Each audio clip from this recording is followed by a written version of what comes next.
Party people in the place to be. Live from 58 Dream Street. We're James with Games. Happy Sunday, everybody. Cedric, welcome. Yes, oh my. Well, not anymore. It's a new dawn. It's a new day. It's a new life where I know that I will lose experience points if I am killed in the Labyrinth of Worlds. I should have thought about that. Experience point penalty, but full resurrection is a very, very common Ultima death outcome in all of the other games. It's just that in Underworld 1, it was like what it is if I die in Britannia right now. Just game over. You just load again. What are you going to do? Hey, Spatty, I see that you are there as well, or at least that you popped by during the starting soon screen and are possibly still there. Either way, glad you stopped by. Okay, yeah, here we are.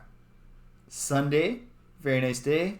Oh, look at me remembering to adjust the levels so that I don't play the Ultima Underworld 2 music at intro song levels and drown myself out. Presence confirmed. Excellent. Yeah, okay. Episode 6 of our Ultima Underworld 2 Labyrinth of Worlds playthrough.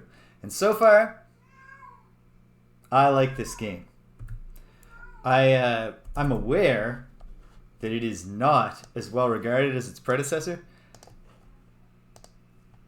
while not being yet fully aware of the specific reasons why, because I do try to limit myself to what I know about games that I know I'm going to play prior to when I play them.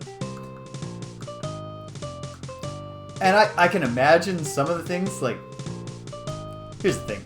The underlying engine of Ultima Underworld is much better suited to a single big dungeon, I think, than to exploring a lot of different spaces.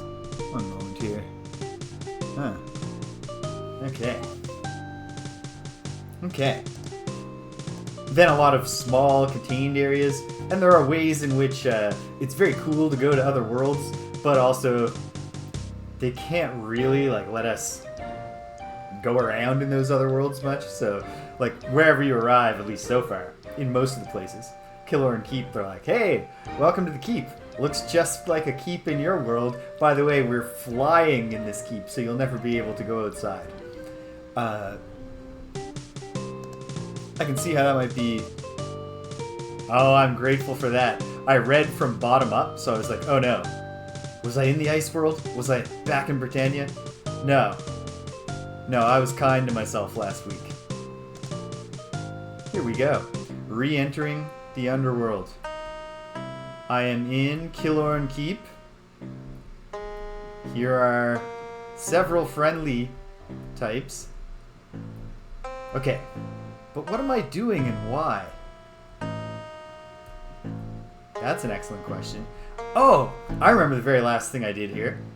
I figured out that now that I was tough enough to beat the Headless in that place where the ritual trap was, I got a clue about the late and not all that lamented Relk, who I successfully killed last week after letting him kill me several times, thinking it was a freebie, before I realized it was taking away my experience. But I bashed him good, right in Mistel's quarters, leading to a funny bit of dissonance, because her dialogue with me is all to the effect of, I don't know what happened to Relk. Perhaps no one will ever know. But, and it's like, no, I killed him right in front of you. You know exactly what happened. But when I figured out the trap that Relk set for me, that enabled me to go and overcome that trap, because I'm tough enough to kill a Headless now. So I killed both Headless that were there, and he had hidden, there was one of the little Blackrock gems. So I've got another Blackrock gem. I have not attained a level up. However, I do think I ought to pop back to good old Castle British for a moment here at the outset, because my health isn't that high, and I also don't think I'm carrying much food. Oh wait, I've got an immediate solution to the food problem. Wait. No, who's hitting me? Okay. I don't want to anger the ghosts. Okay.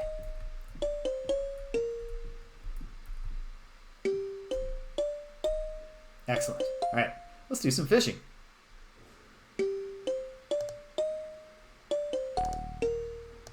This week will not be the week that I finally do some inventory management like I really ought to. But next week might be. There we go. One lovely fish. Be nice if it just manifested in your inventory, but hey.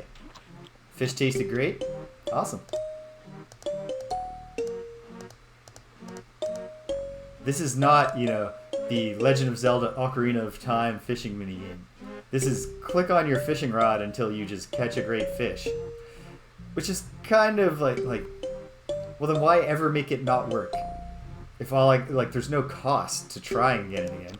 But hey, alright. I'm just gonna eat delicious fish until such time as I'm full. Yeah, I think I was letting myself get pretty hungry. Given how much raw fish I'm just devouring whole right now. Like, bears, when salmon are abundant, bears don't even eat whole salmon.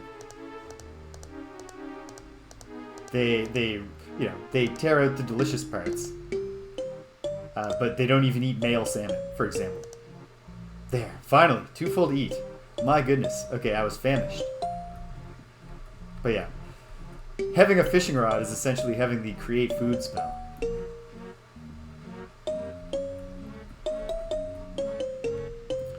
But yeah, bears, if the salmon are abundant, they only want to eat the best salmon, which for bears are female salmon, because bears do not like the taste of salmon gonads. Fun fact. Is this the one that gets me back up? Yes. They don't like the taste of salmon gonads. And so, in times of abundance, if they catch a male fish, they just, toss it away. Possibly not even back into the water. Because, I don't know that bears are, ecologically conscious like that. But even with the female salmon, they will not eat the whole salmon. They will just eat the tasty parts and then throw the rest away. Which actually performs a vital role in nourishing the ecosystem of the riparian forest. Like the forest in the whenever possible, you try not to eat the salmon gonads. So the bears will not, in super abundant salmon times, they don't even want to eat the yeah. It's the virtue of humility. I don't need any fancy cooked salmon. I'm not putting on airs. And in medium times, the bears will eat the male salmon, but they have almost ingrained knowledge of how to rip out the gonads and toss them aside, which also performs a vital role in nourishing the riparian forest. And then... Oh, that wasn't very much healing. What the hell? The Avatar is sleeping like me right now, I think. I don't do good with when it's cold. If any cold air touches my body while I'm sleeping, I have a horrible maladaptation where I break out into cold sweats because it's cold, which then creates a horrible feedback loop, and then I'm awake and sweaty in the middle of the night. Hi, all British.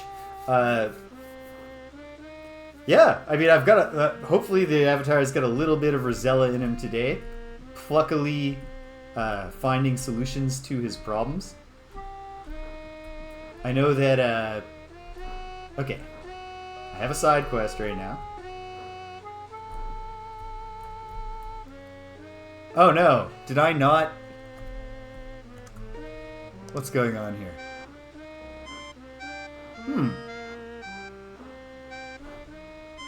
Hold on, so you're still British? Are you still seeing the episode title from the Rosella stream yesterday? Because I'm looking at my stream manager, and it's got the title for today. So there might be some. At least I could say it's Twitch's fault and not mine. Weird. That's very strange. I didn't come up with a clever episode title today, so you're not missing anything. So I have a new quest. I doubt that I have anything to update the good folk of Castle British about, but there's no reason not to check. I just need to, whoops, going the wrong way. Just need to find Miranda, disperse my knowledge. But then I have another quest from Altara, and I have another Blackrock gem that I can go and fuse to the Labyrinth gem. And while I was editing, I was prepping last week's episode for YouTube, I learned a vital thing about why I was having so much trouble getting the Nell. Where is Miranda? Is she not in the place she normally is? Yeah. Oh, no, here she is. Ah, okay, great. No, that's all right. It would not have been the first time that I typed all the information in to OBS and then didn't click the update button. All right, I've recounted my things. She's spread them around. I don't think we're gonna get anything out of this, but we'll check. I'll talk to like Elo, talk to the heavy hitters. If I can even find Elo and remember what he looks like. If he's in his room, that'd be just great. Oh, to get the bear salmon track of my brain closed off, the third state is when there is. Oh hey, Elo is in his chambers. In the third state, desperate times with not at all sufficient salmon. Then the bears were like, cry and eat the fish whole, including the gonads. Which is then, if you'll excuse me, Elo, I just came to gawp at you for a moment. Okay, I'm going to take that as a sign. Nobody cares to be updated that Altara has given me a new quest. So I'll wait until I learn something new.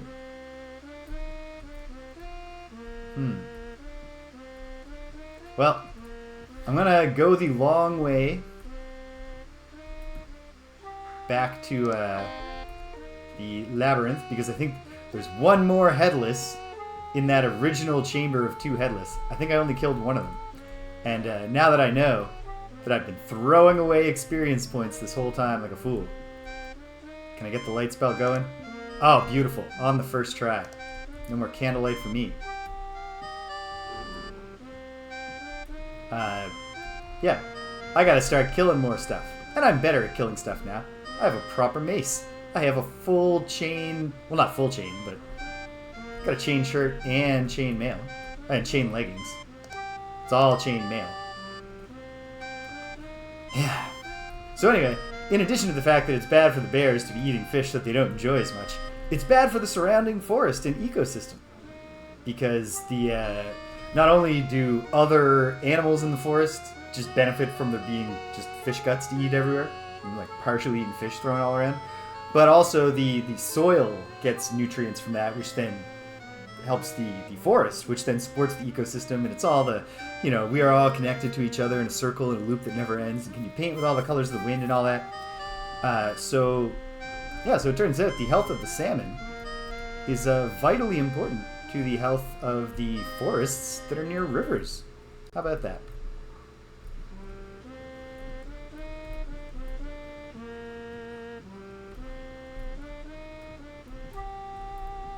Am I in the place where... Did I just kill both Headless? It's possible. Oh. But not likely if I'm hearing the dong-dong of an approaching foe. Ha! You and me, buddy. Come get bashed. Ah! Bashed. Bashed! Come on, Avatar. Bash him. Hit him with the mace. You can do it, Avatar.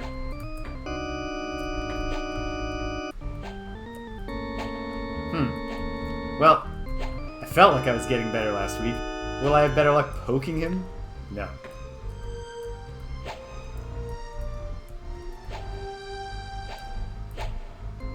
Oh my goodness. This is like a low-level Ultima 5 fight, where we're all just missing and missing and missing. The battle is entirely decided by who manages to roll a good enough roll to land a hit first. Yeah. Have you ever smeared some fish guts on a nearby tree? Man, Pocahontas, like, is a problematic enough film that when my family acquired the soundtrack prior to its release, and I was like 9 or 10 years old, and not at all like really, really deeply educated, this is insane. On issues at hand. What is going on here? Can I get him with a backhand? Well, he hit me. This is...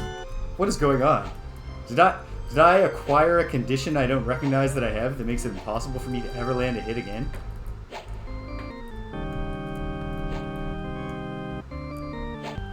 Hit it, Avatar. What on earth are you doing? Okay. Okay, I'll take a hint.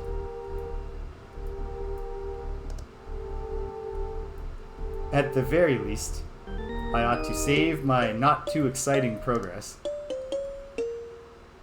Oh wait, hold on.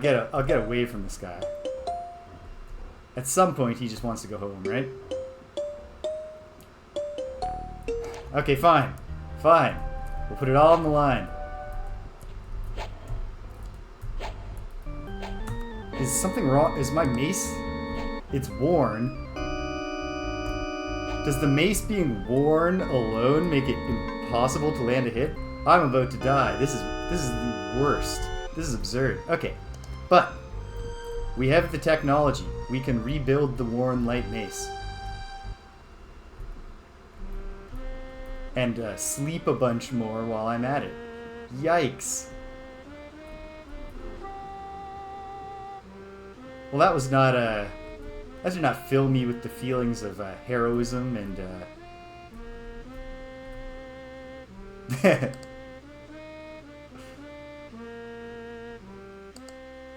He's taken notes from some of the Guardians puzzles in Ultima 7 Part 2. Or Ultima 7 Part 1.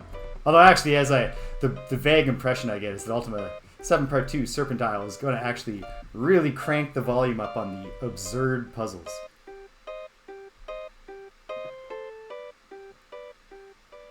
But okay.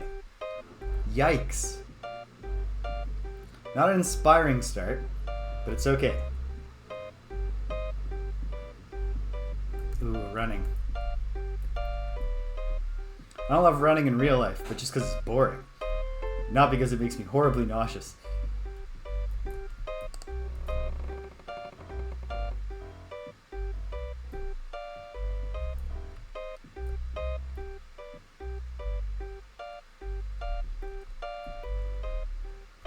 I can't remember the exact lore of Headless, but I think it's something to the effect of them having not, like...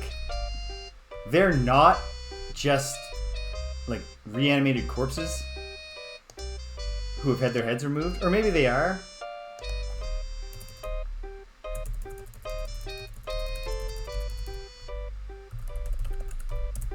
But I don't think they are. So I think there's something more to the story with them. What about the rest of my stuff? Serviceable. Serviceable. Serviceable. Worn. Okay. Doesn't make any sense to repair a leather cap at an anvil, but let's try. It will be possible. Then make the attempt. No attempt. No effect. Try it again, Avatar. No effect.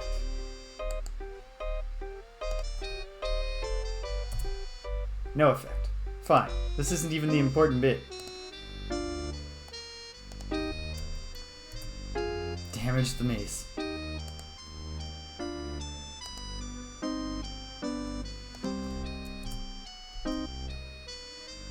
Oh my goodness.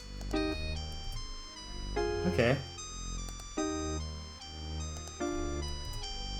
Okay. Possibly I've undone the damage that I just did. And we're back to no effect. At this point, like, it's the sunk costs fallacy. Do I keep on leveling up my repair skill just because this bothers me so much how much I fail? Or do I say, you know what, the repair skill seems kind of frustrating. And like, I should just go on in the hopes of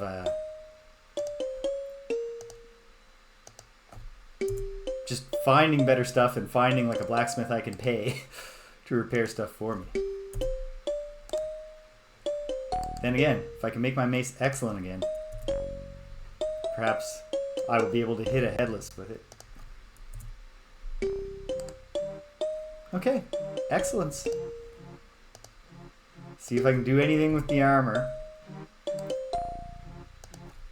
It'll be hard, but it worked. It's serviceable again. Oh yeah, it was already serviceable. So only my cap is worn. I'll try another time. Hey, hey. Still worn. No effect. Let's not do this for too long.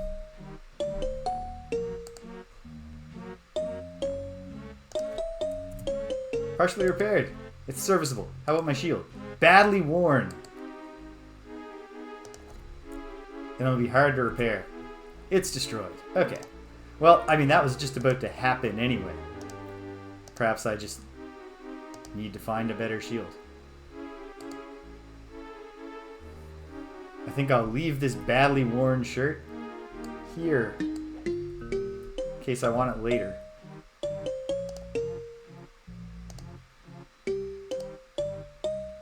Oh, that keyring, that beautiful keyring, and I've got a lantern now. I'll mostly just be relying on the light spell, the lore spell. Okay. Well, I'm shieldless for now. But I'll grab another shield when I find it. And we'll be back in the game. Okay. Let's go find out if I can land at least one shot on a headless in single combat now. Oops. Start gaining some levels, hopefully. And then I gotta make the decision. Do I care at all about getting better at repairing? I really like the idea of being able to do it. And it's fun just to engage with a system that I often ignore. Don't always do a ton of crafting of any kind in games that allow it. Okay.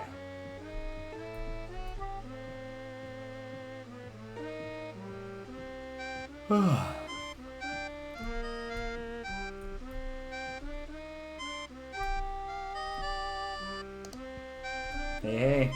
Okay. Now.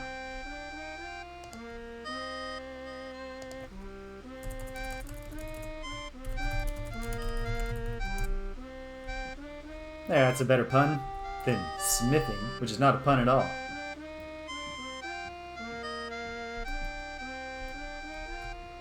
Yeah, like there's so much broken stuff. And in Ultima Underworld 1, there was a blacksmith you could pay, and he wasn't that deep in the dungeon, but I don't think I've met any. I don't know that Julia is like, when you're like, I have needier skills, I think she's mostly like, isn't she just offering to teach me? I don't know. Maybe I'm wrong, but I think for now I'm gonna go with it. I probably like, I might get spell casting up a little bit more. I gotta look at the spell list and see like, what seems like it'd be really helpful. But the spell system is cumbersome enough that I don't necessarily want to spend a ton of time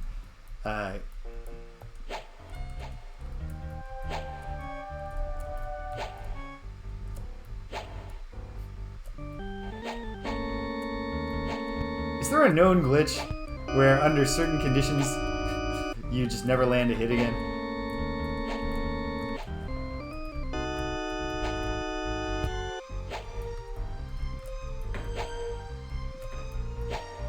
Because this feels silly. Was that a hit? No. I'm hitting the wall.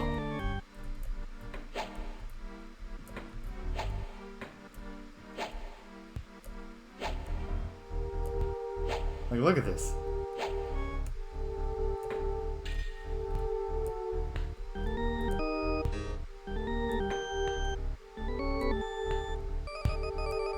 Oh no, not my leather cap.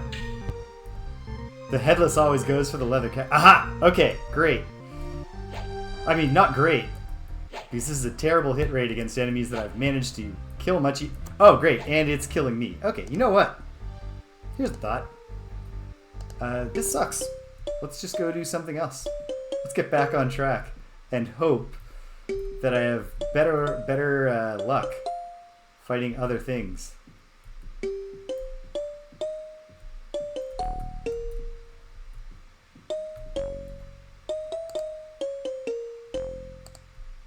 Where's my secret? Oh, here's my secret door. Who came in my room and shut my secret door?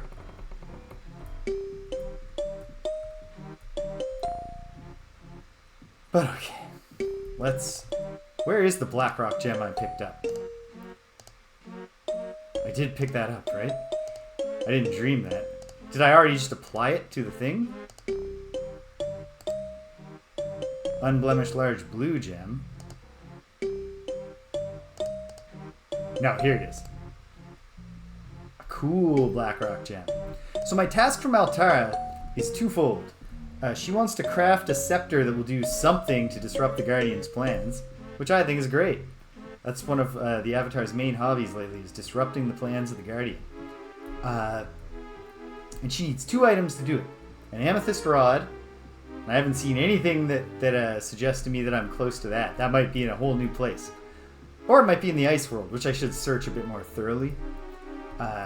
Especially because if I can land hits, there are things I can kill there to gain some good experience rewards.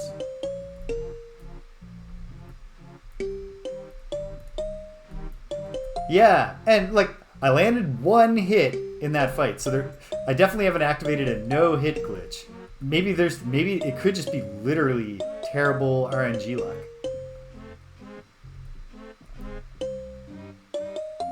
You know, it could be a Rosencrantz and Guildenstern are dead kind of thing.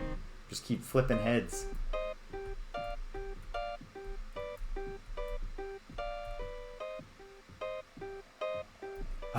I got tickets to they're mounting, our local big theater company is mounting Rosencrantz and Guildenstern are dead, I think next year, but like it's part of the current season. And they're gonna mount it with the actors who played Merry and Pippin in the Lord of the Rings films. Okay, here's a good test of whether I'm just becoming competent. Can I still smash a bat if it'll come near me? Stupid bat, I wanted to test out my mace on you. But no. He's selfish. Oh, now he's coming back? I hate bats. Okay.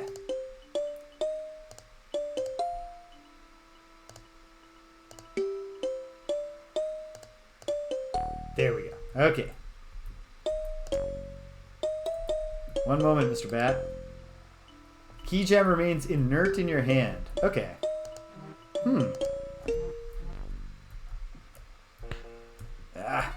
Don't bounce off the gem. There we go. There. That felt nice. Okay. So here's the thing that I figured out, which is very good. I was having so much trouble getting back to Killorn Keep last time, and what I eventually realized is that the gem faces are only the Goblin Tower one is actually permanently lit, and the others are the other 2 are toggling. So I think this is the Ice World one, but if not, it won't take that long to get it going right. Okay, we're in the Ice World. Oh, wait a second though. One of the 2 things I need. I've made a hash of this. You know what? Let's explore the Ice World more, because one of the 2 things I need is a Dread Spider egg, and I'm thinking that the big, Dread Spider nest might be the place to find it. And those dread spiders, here's the thing. They're immediately hostile if you fall through the trapdoor into their nest, and then you're killed because you're overwhelmed. But they are non-hostile if you just come in for a visit from the level they're on.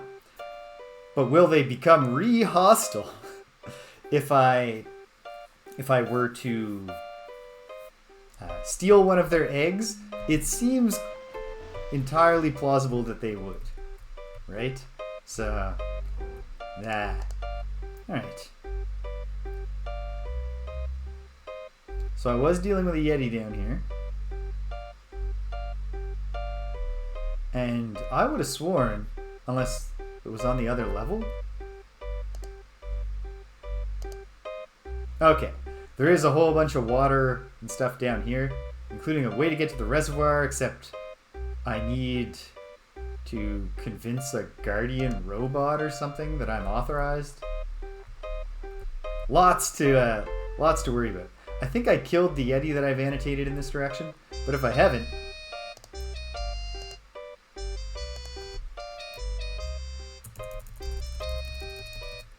wait a minute. Save game aborted because I can just go back to the one that has a cold place related name. Okay, the presence of a snowball does suggest the continuing presence of a Yeti. No, never mind. Those are just the remains of a Yeti who I have successfully drowned. Unfortunately, because I don't think I get experience points for tricking them into drowning.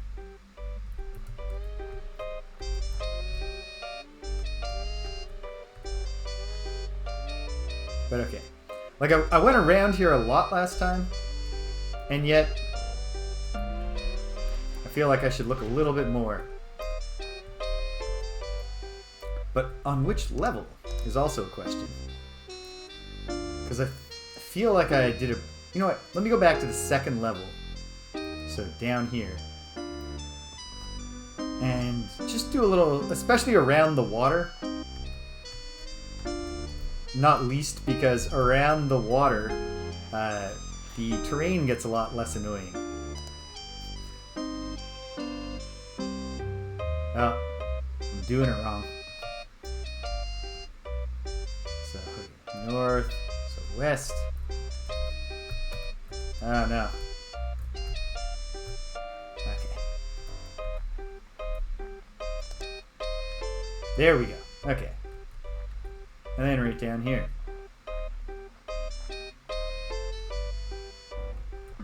Perfect.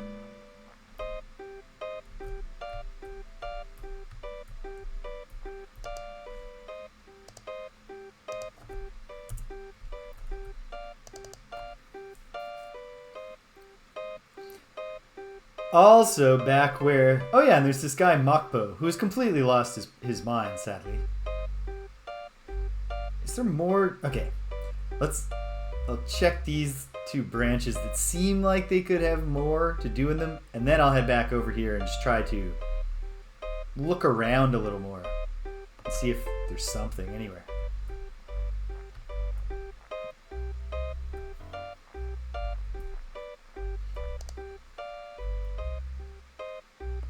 South from here. But then yeah, we got the dread spider egg thing to check. Aha! Okay. No, please do take your weapon out. Oh no, a cat too. Well, I don't love killing cats, but sometimes you gotta kill a cat. That's just life.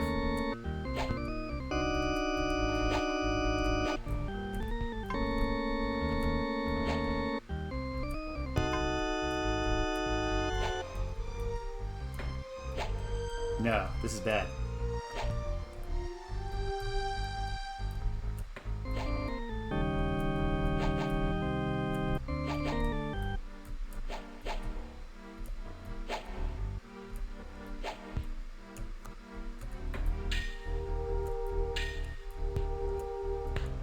Oh, I landed a hit on it.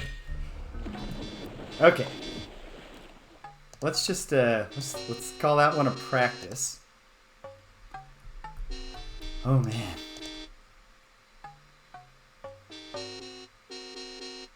Okay. To the south. Once more, and then I'll say, okay, this area is not for me right now. Because I'm too weak and unimpressive. Oh. Is this an avenue I didn't even explore? Yes? No? The generally excellent auto map is just significantly less helpful in the ice world because they use the terrain coloring. Okay, this is how I want, this is how you want a fight with a cat to go. Just devastating blow after devastating blow with your mace. Oh, come on, you're on the red eyes. Oof. That's a good cat death animation, although, like, the killing cats part is not necessarily the part of Ultima that I want to be the most immersed in. But hey, we're exploring new terrain. Oh, I shouldn't save while being assaulted by a Yeti.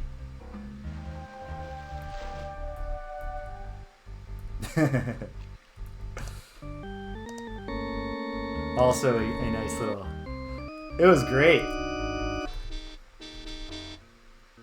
It's kind of funny. I from my assumption that they went with a simple... Oh, right. The two Yetis. This is not my fight right now, I don't think. And yet, if it was, I bet it's a good chunk of experience.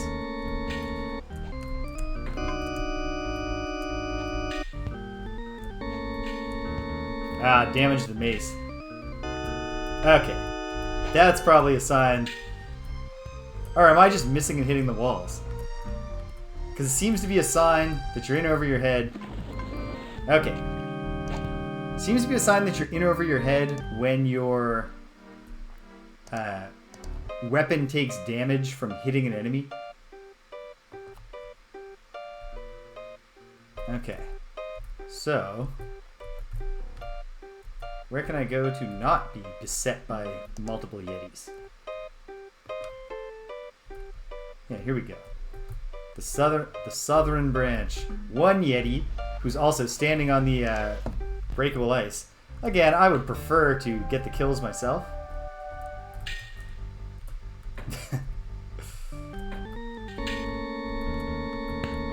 Oh!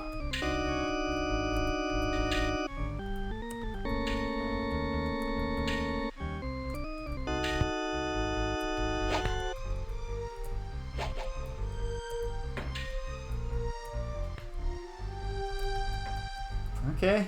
I mean, he's still on green eyes, but at least I'm landing hits. I haven't broken my mace. And I'm not dying. He's on yellow eyes. Green eyes bad. Yellow eyes better. Come on, man. Show me some red gargoyle eyes. Oh, no. I've defeated the Yeti to no experience point benefit.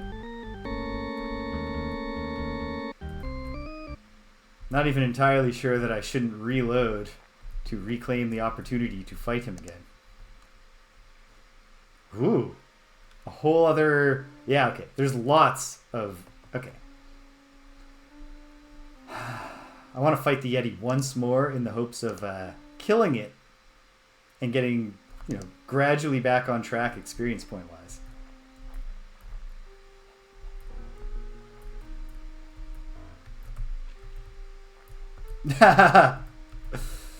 When I broke down in Ultima Underworld 1 after the item deletion bug deleted the flute and just put me in despair of being able to finish the game, and I started looking at walkthroughs, the first thing I discovered was that some of these walkthroughs are not being made by people who are really trying to immerse themselves in the role of the avatar.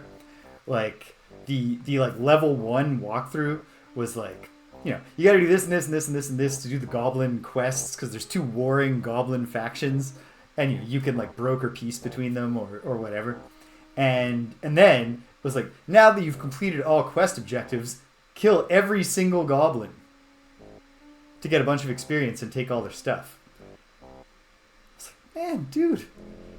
Or like there's a spot where like some like special guardians of a magic place will let you in, and then they give you like the Aladdin rule of like only take one thing or something like that. Yeah, exactly. And then it was like, go in, get the item, and then grab a second item so that they attack you and kill them all. And it was, why?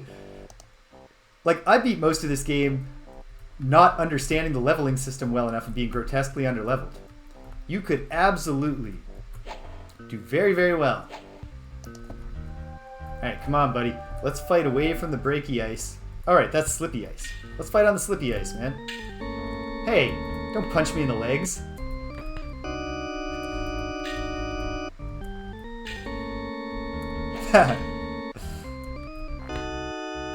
His snowball throwing accuracy, Stupinski, and hello, by the way, could very well have to do with using the Force. The telekinetic aspects of the Force.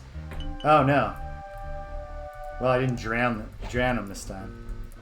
But the fight's going much less well for me.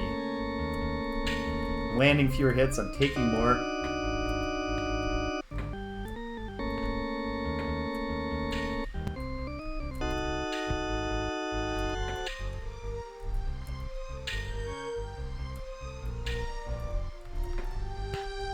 Ooh. Yeah, here we go. Yellow eyes. Red. Yes. Ha! Feels good. Are my leggings still serviceable? They are. Alright, I'll take it. Every little bit counts. Are we crawling out? I think my experience high was... I certainly did. Yeah. My previous high was in the 500s. I think I'll need at least 600 to get to level 8. Possibly 800. So, which means my high might have been above 600. I don't know. But, it's not going to be easy. But we'll get there. It's not going to happen overnight.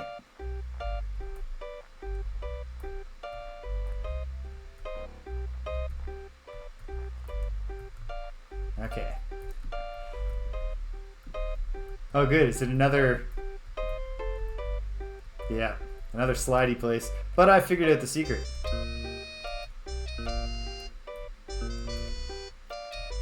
I say, and then demonstrate that no, my plan doesn't work. Damn it! Black rock gem. On some of the slippy ice, I saw a black rock gem. Just sitting there.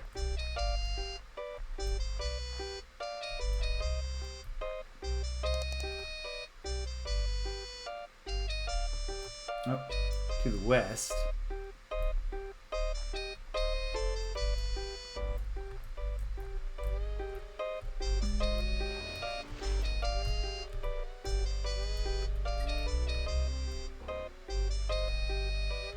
On some of the slippy ice, I was able to arrest my momentum by jumping enough, and then kind of start move. If I used the run, I could then move very slowly but steer.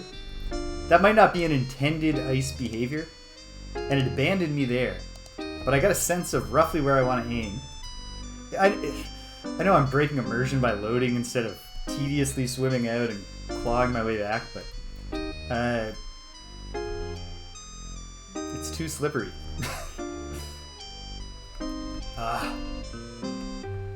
Damn it. Okay. Yeah. No. I'm not doing this the hard way.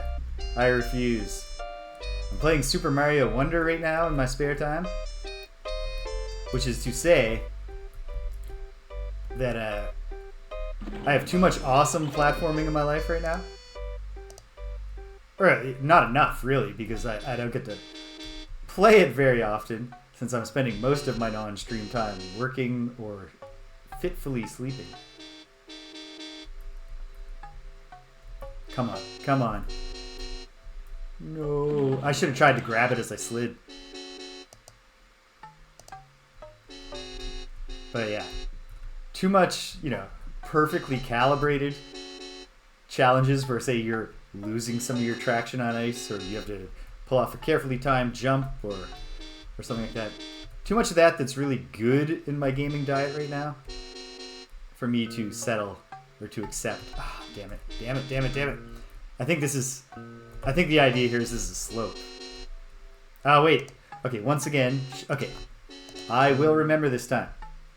If just getting there fails, how about this angle? This angle. No, this angle. I will just try to grab it as I pass.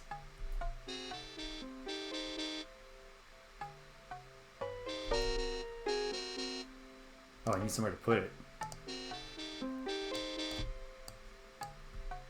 No. It's a cool black rock gem. Hey, and then the jump trick worked.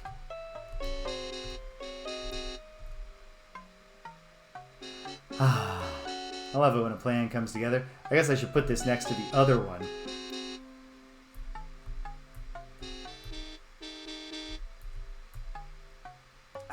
Okay. At some point, you've got to start treating your inventory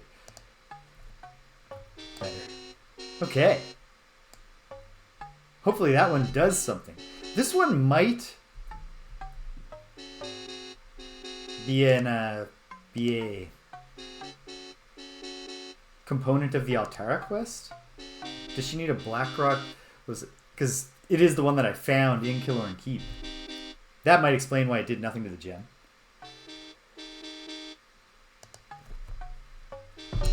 But okay. Awesome.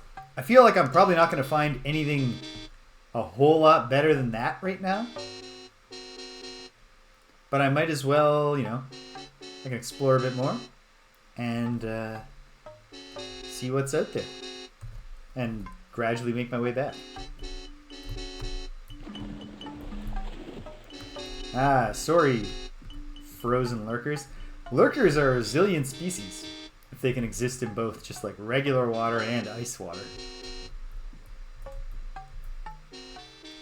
Is this a place I've seen? It is. Have I fully... Looks like there might be a path going up over there.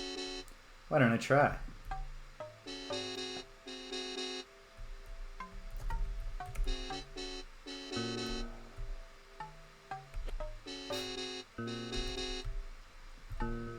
Uh-oh. Oh, right. I remember now. This place is packed with Yetis. I definitely don't want to fight a whole gang of Yetis while slip sliding. And almost dead. So, I think this is my path back, because I think there's a current.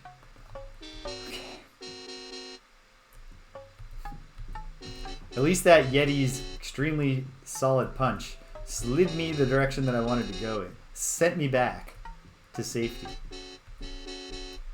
I have always depended on the kindness of Yetis.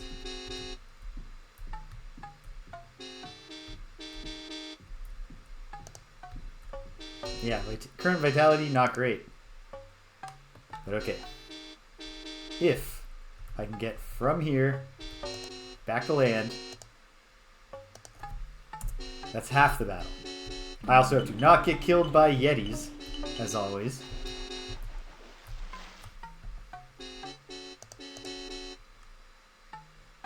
Here's the way to the reservoir, where I definitely don't want to go right now, because I think the Guardian robot attacks me when I can't prove my credentials. And I'm certainly not likely to be ready to fight that yet.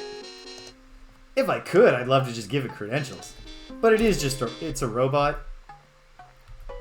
So I'm less, if I'm forced to kill it, or destroy it, to disable it, to power it down, I think my virtues will survive.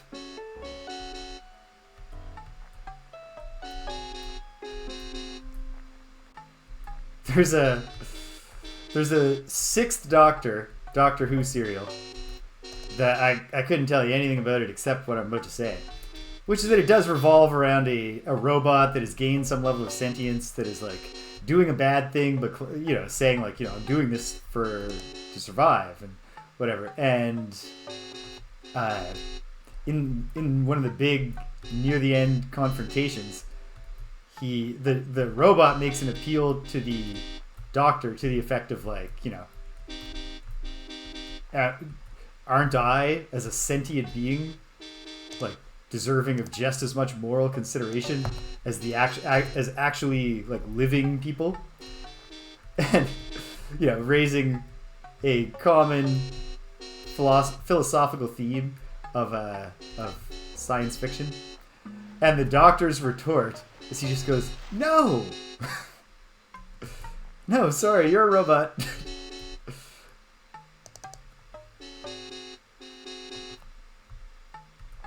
No real attempt to engage on the merits of the case. Just like, nope. This is actually much simpler than you seem to think it is.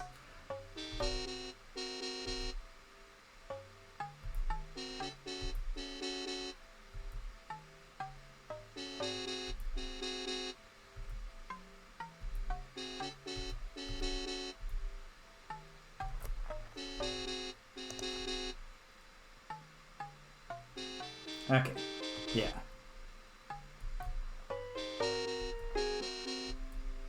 Yeah.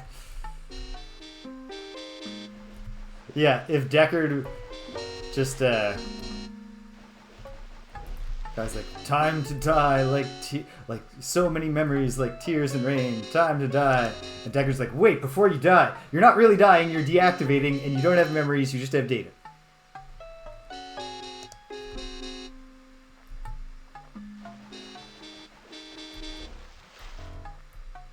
Then at the end, when the other inspector says, she won't live, about the replicant he has fallen for or whatever, you just be like, yeah, no. But until she does, she'll be an awesome girlfriend mannequin.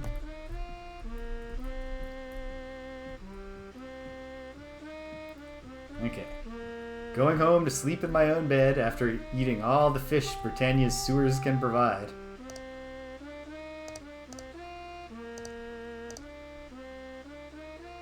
Starting with this one I already have. Mmm, delicious. Mm-mm-mm.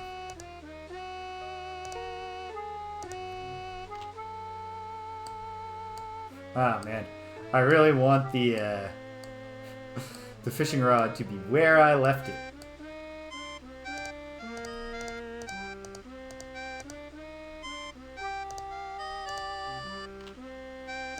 My goodness.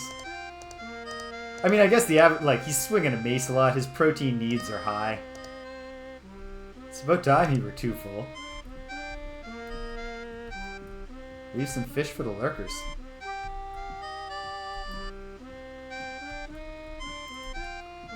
I ought to get my my lamp set up.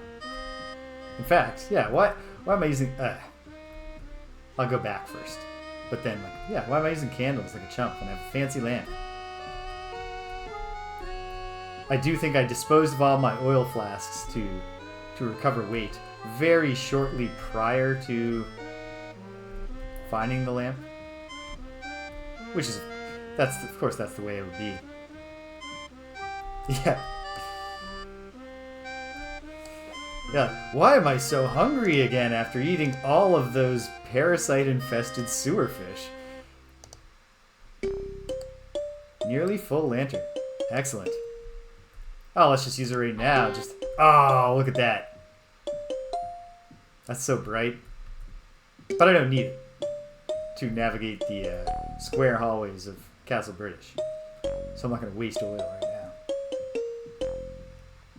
Maybe I threw the oil flasks around in the Avatar's room or something convenient. If not, hopefully I find more. Bum bum bum. Bum bum bum. Bum bum bum. Bum bum.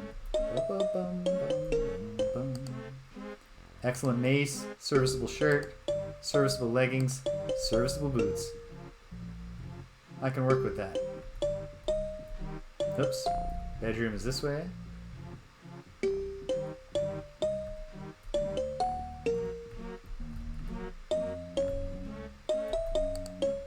My troops encountered thy friend, Lord Draxanusum.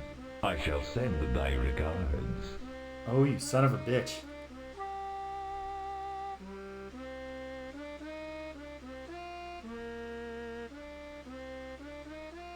The Guardian's dream taunting is much more effective.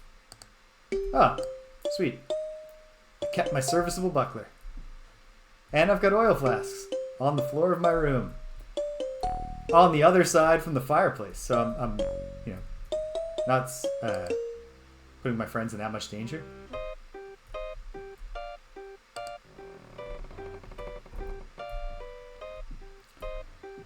But yeah, being like, hey, did you know while you're trapped in the castle I'm murdering all your friends? I'm not even sure if that's true. So I'm less despairing than I would be if I was 100% confident that dear Lord Draxanusum of the Gargoyles has been killed. Because the Gargoyles, frankly, have had a crummy enough time since, not just since their integration. Dupre, buddy, work with me. Not only since their integration into Britannian society, but obviously during the crisis leading up to said integration.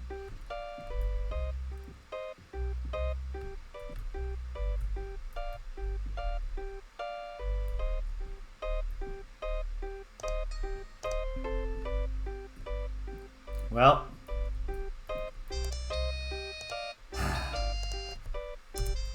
it's the definition of an insanity. Let's see if I can win this time.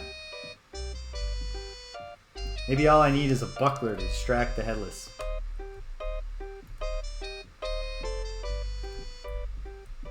I'll swing by that dread spider nest, see if I can secure an egg. See if I can deliver the egg and maybe the gem that's not doing anything for me to Altara. And then see if the new gem I found perhaps opens the way to the world of the amethyst rods.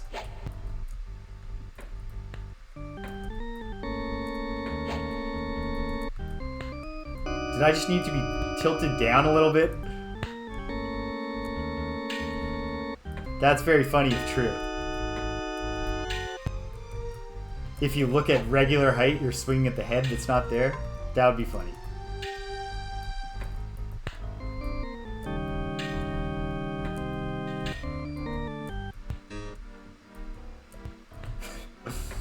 I mean, it would be in keeping. Oh man, that distortion on the walls when I move in is no bueno.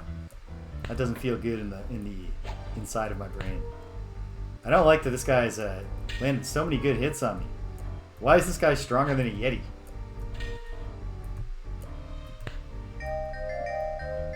I guess partially because he's aiming for my head, which is only protected by a leather cap, whereas the Yeti was punching me in the groin, and I have chainmail on. Well, I got the kill, but at what cost? I gotta sleep more now. Back in the 500s.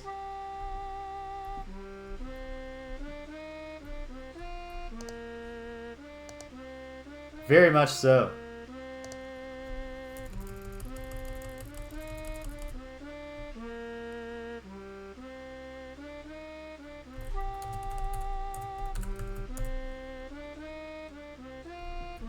Definitely has that Duke Nukem 3D.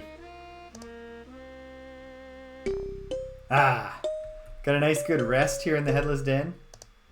Now that they're dead. Got my health back. I will just use my lantern for now, instead of constantly backfiring incantation. Because everywhere else, whenever I'm out of Castle British, and also the deeper I go into Castle British, I won't be constantly failing my spells. Okay, so I still do not feel like I am in gazer killing condition. So I'm gonna leave them for a little bit later.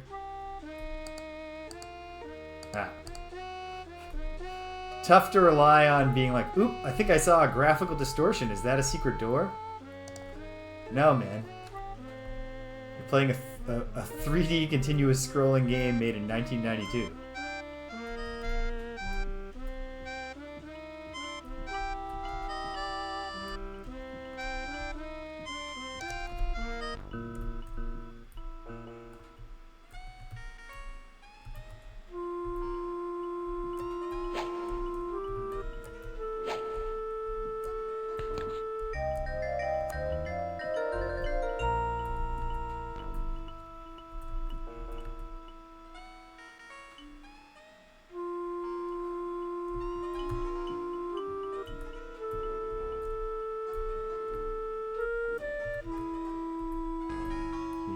comes.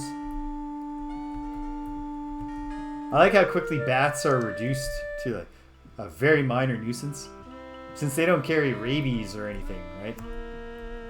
At a certain point, it's just like, ah, you're not going to kill me with your tiny little bites.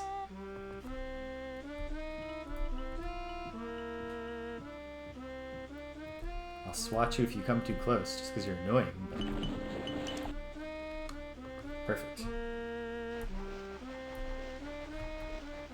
Is there a way up there? Have I been up there? I haven't been up there, but that's intriguing. I wonder if... Hold on. Before we go lower, let's swim down here to this, which I think is a rising block place, and see if there's like a secret door here or something.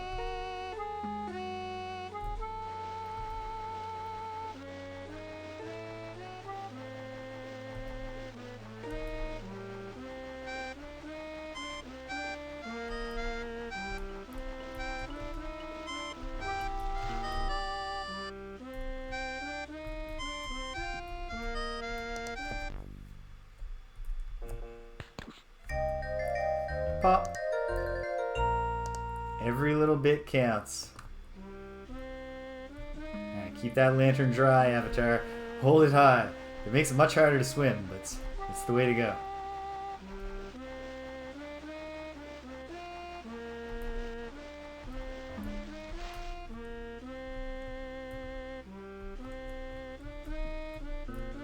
Hop on. I'm facing north, right? Okay. It's natural. It's natural, but what's coming up? No. If there is a secret way in, it is currently... Oh, wait, is this a thing that I can swim through? No.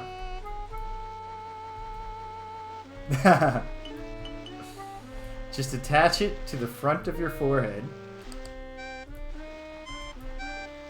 To keeps your arms free.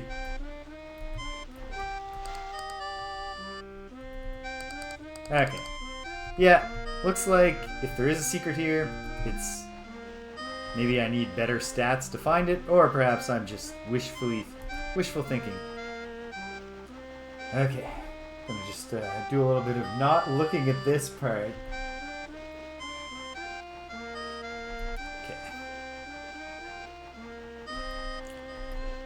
If I improve my swimming skill, do I just swim faster, or does my swimming get more stable? Because, that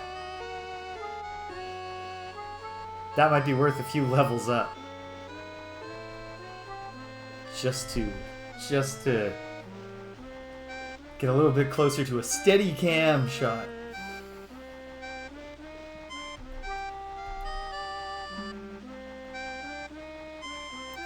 Alright. Here we go.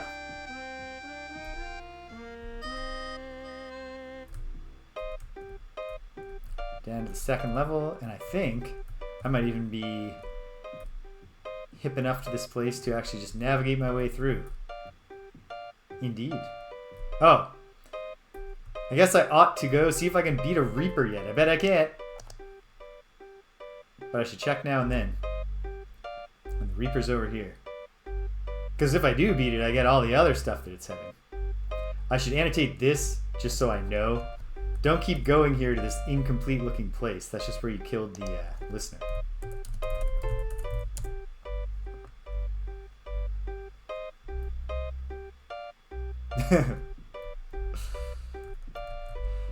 Well, your whole swimming technique has to get pretty wild when it's all about keeping your head above water.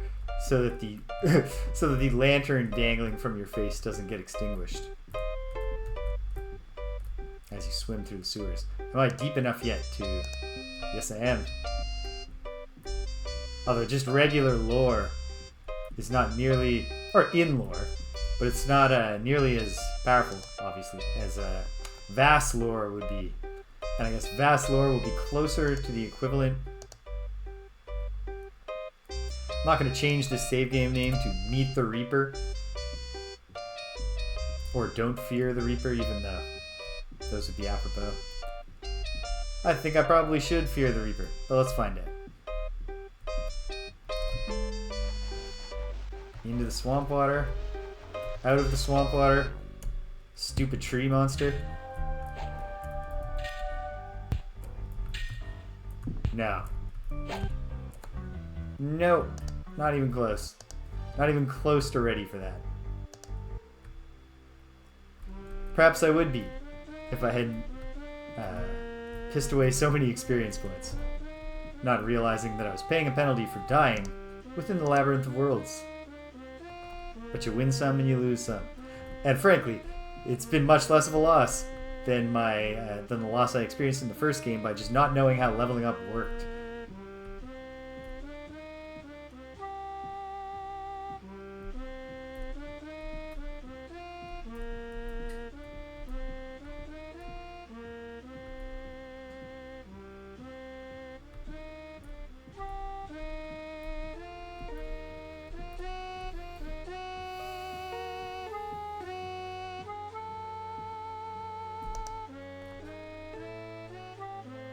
Okay. And, you know, maybe I should go see if I can kill some more Headless up in that Headless den. It's just fighting 3 at once is tough. But I gotta gain experience. I should also probably see if, even with my complete lack of skill, I can land some ranged hits on lurkers. Because if I could drop some lurkers, that's probably a good way to get some experience.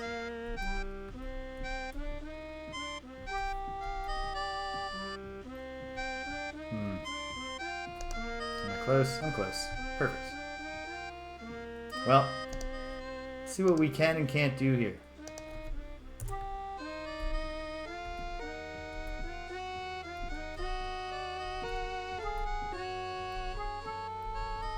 Be great if just one of them was much closer to the entrance than his compatriots.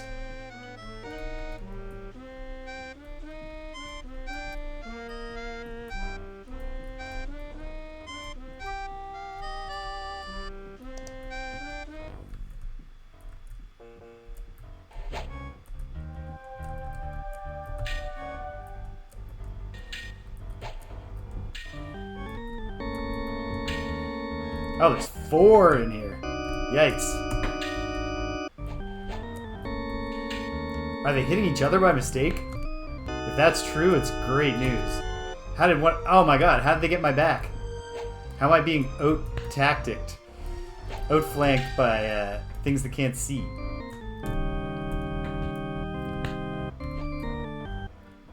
You lousy headless freaks. Ah. Smash. Hey. You'd love a higher hit rate, but at least the blood spatter animation is a very satisfying reward. It's a good feedback. It's positive feedback that feels good. So when you do land a hit, you're thinking, nice. Good lord. Come on, fellas. Work with me here. What's your quality of life anyway? You have no head. You live in a filthy den full of other people who have no heads. Yeah, like, they're just going on vibes. Ah, damn it. They're refreshing the front lines. Okay, fine. Fine. I accept that I can't kill you all right now. I want to try one more time to bait just one of them without getting the whole crew. How are these boots? Badly worn plate boots. That's nothing.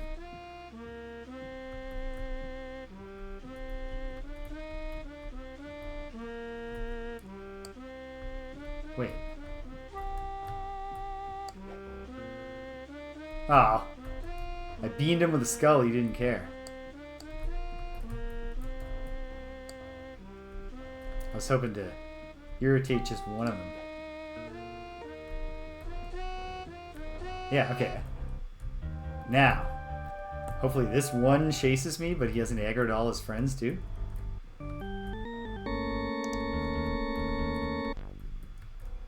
No.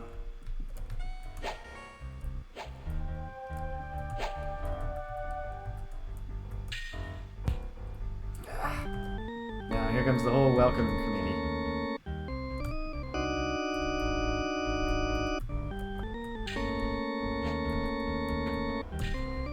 A lot of solidarity among the Headless. Where we go one, we go all. Oh hey, they took a shot at the buckler for once. You know, the throwing the scuffed skull should be an especially effective aggro. Taunting the Headless with what they can never have. Their own skull.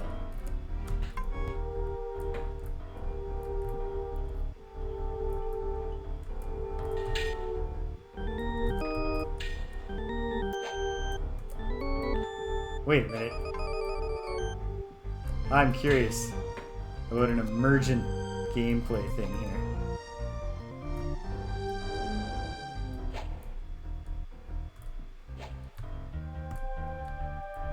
Oh wait, this is great. Most of them gave up the chase. I can fight one. Ah, but he realizes now. Wait a minute, I left the den. Ooh, nice big hit, but... Okay, forget it. What I want to see if I can do... Can I bait these guys into the dread spider lair and just have shit go off the wall?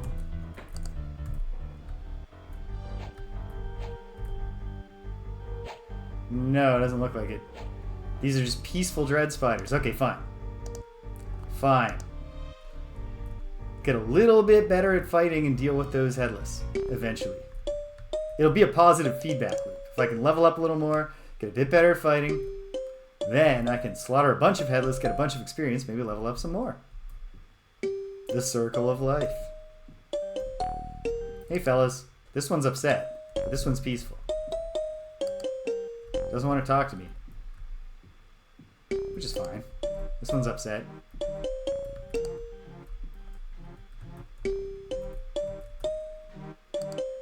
Ooh, chain gauntlets. Those might be better than the Phrasnium gauntlets. And they match my my suit. As long as these folks are peaceful, even if they don't have eggs kicking around, which they still very well might. Oh, is this... Oh, no. Is their prey reaction triggered by... No. Looks like no. Okay. It's tagged as belonging to a spider. They are going to be upset with me if I steal their eggs, which is fair. But okay. Let me try. Let me see if I can get in, get it. Actually, let me save with the glorious acquisition of chain gauntlets, which may or may not be better than the ones things I was wearing already. Now let's see. Do I have it within me to snatch an egg and flee before I'm devoured by dread spiders? Let's get my pouch ready. Actually, I'll put it in this nearly empty bag.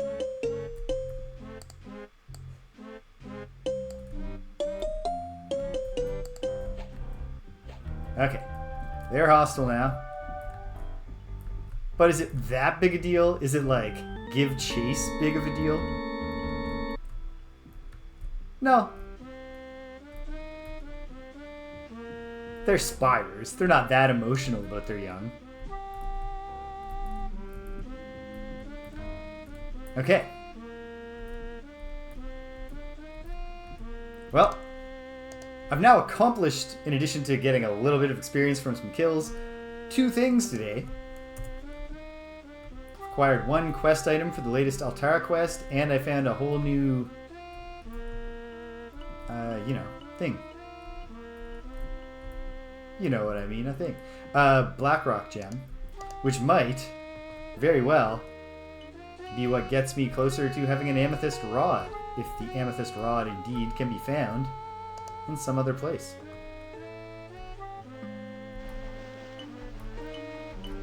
Excuse me, lurkers. I know, it's your water. It's very upsetting to have me here. Ah. Boom. Platform jumping mastery. Didn't bash my shins even once there. Okay.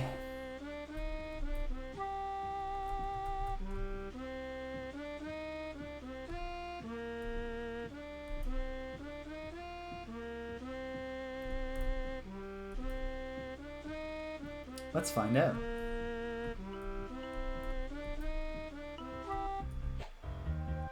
What's hitting? Oh, it's just lurkers. Be great if some more easy enemies appeared. Just like spawn some more skeletons, game. Come on. Can't there be a skeleton generating machine somewhere or something?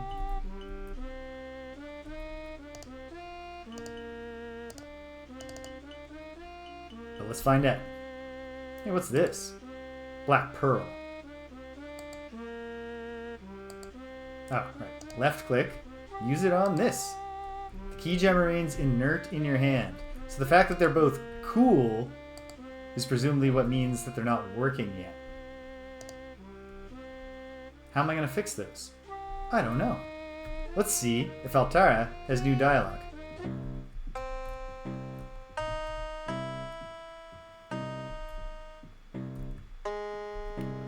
Bow, bow.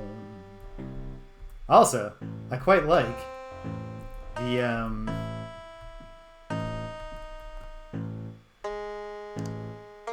song here.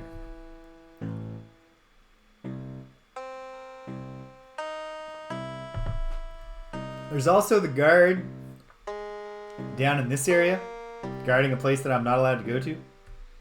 I don't know if I should try to kill him. Maybe I should go, if I get nowhere with this, maybe I should go back to the Iceland to the reservoir place and see if I can't kill me a kill me that robot. Get something out of that. At any rate. Altara! Thou hast done a very dangerous thing, Avatar. Rilk was not well liked here, but he was a favorite of the Guardians, and his death shall not go unnoticed. Indeed. But I believe that Relk suspected my true identity, because he kept saying that he knew who I was and he wanted to kill me for the Guardian's glory, and really what I did was stop him from killing me. Then we are doubly in peril. Remember, my life is at stake as well as thine, James. Thou canst find refuge on my world if necessary. Nay, Avatar, I shall not abandon my world so easily. I will stay and die rather than leave the Guardian to rule here, and that is final. But come, we have work to do. Well, tell me of thy research. Transactions among the many worlds are more common than one might think. All sorts of things, teleport storms, major acts of magic, special plants and animals can bridge the gaps between realities. What are teleport storms? It is not known. Some sort of transitory, localized disturbance. Can Nistel do something with the Blackrock gems? That's a thought. Maybe a bit like turbulence in water. It moves objects and people arbitrary distances, both between and within worlds. Tell me more about the planes. What wouldst thou hear of now? How do magical acts affect the planes? There's a kind of resonance between planes which lie close to one another. Violent and powerful magics, such as the Guardian is so fond of, cause gateways to open between realities, where the same magic repeats itself more faintly like an echo. Enough scholarship for now. I must go. Goodbye. She turns back to her work.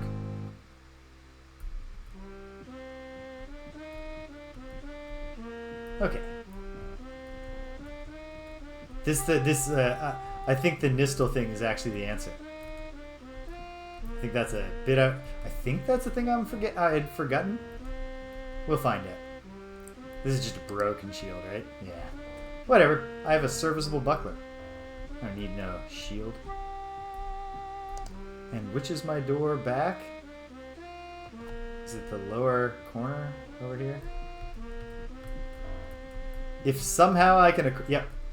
The psychic desert cats of Killorn Keep are cousins or descendants or somehow related to the Kilrath, or whatever they're called, in Wing Commander. And if I can find evidence of it, that's a side quest that I can engage in. I don't know how I would, but I could. Yum. Oh no. Okay. Yes, good.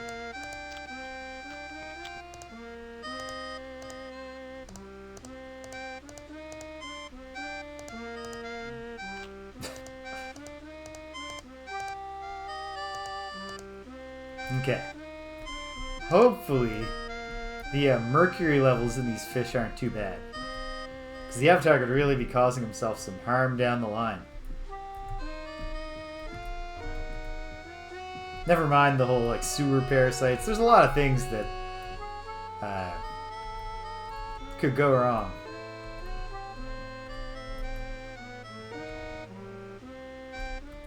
Yeah.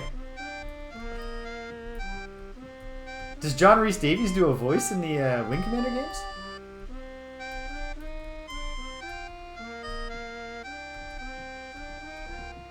Or not even just a voice, but is he in them? I know that Mark Hamill is, obviously.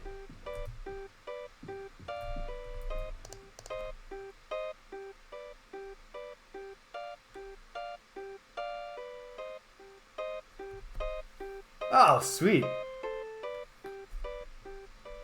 Kilrathi, also good. Now I remember the full name. Okay. Well, I should always check for Nistel in the kind of everybody chillin' area first. Oh.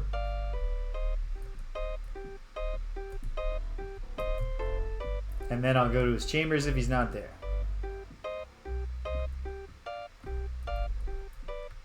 Nistel. What brings thou to see me, Avatar? Oh, yeah, I have a gem for thee to treat. May I examine it? Yeah, certainly. I mean, in fact, I might have undersold how much work I need you to do for me right now. But I'm glad that that this just popped into my head. Heated by his magic. Hast thou others? Yep. May I examine it? You sure can. Just hold out your gnarled hand.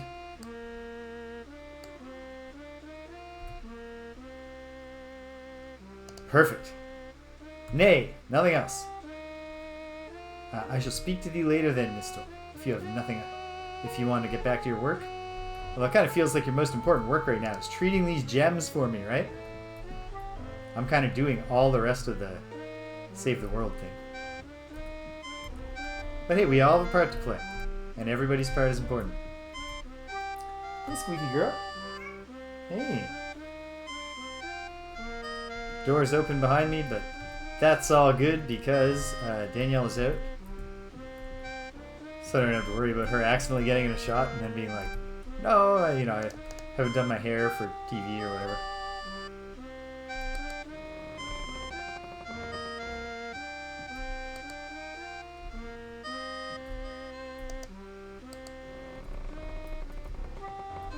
Oops, that's not where I'm going. Although it'd be great if I could take that small shield from... Is that Jeffrey? Whoever that is. Okay. Anything bad right now?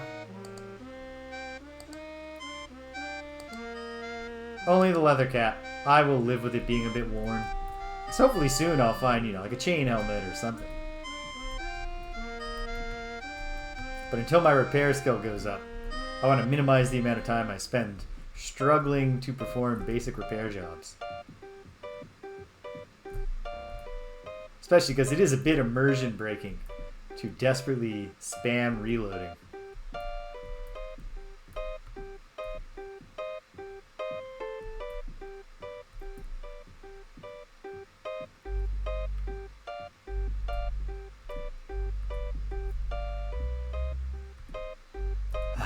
Okay, 2 new gems. Does that mean 2 new worlds?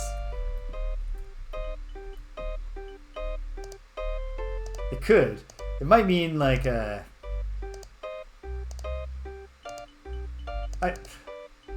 yeah, probably 2 new worlds. Let's see.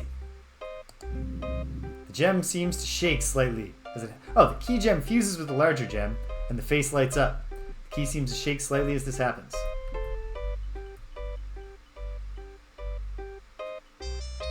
Ah, that was the thought forming in my mind. What if one of them stabilizes the blinking? Which it seems to have done for Killorn Keep, but not the Ice World? Well, I hope they're not both stabilization gems. The room tremble. Oh, the first thing happens, but then the room trembles, clouds of earth fall from the ceiling, and the water is disturbed. Okay. Maybe that's how skeletons got in here before? Are there new enemies in here now? Or did the room get bigger? No.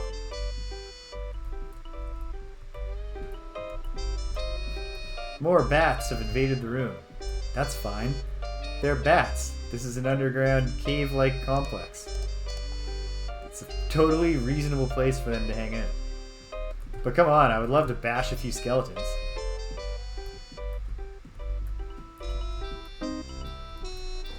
No. But that one sounds like it might have maybe given me something new, somewhere new to go. Was the water disturbed because more lurkers fell into it? None of these are lighting up.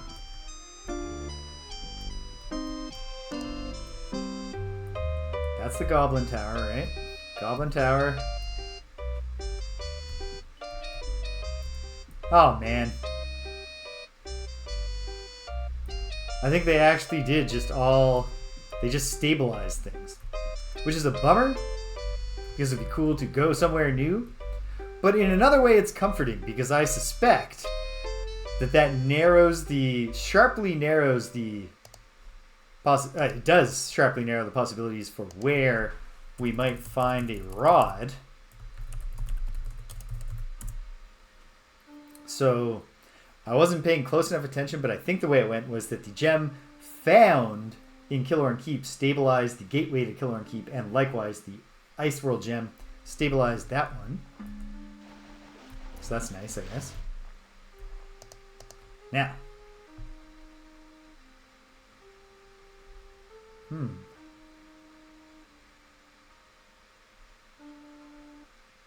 Is this Yeti still down here? Because I do have there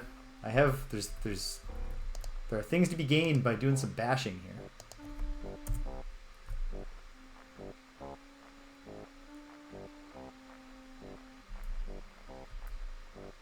Snowballs, that's always a sign. Oh, no, once again, okay. Let's just stop me from ever doing this again.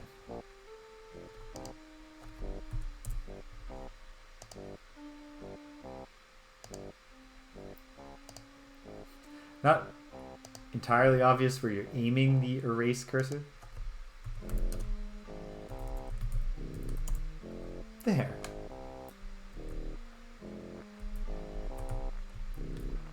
Now, as long as I don't next time go, is the cleared still alive down there? I should save myself from constantly checking this fruitless nook. Are there any Yetis left on this level? Or have I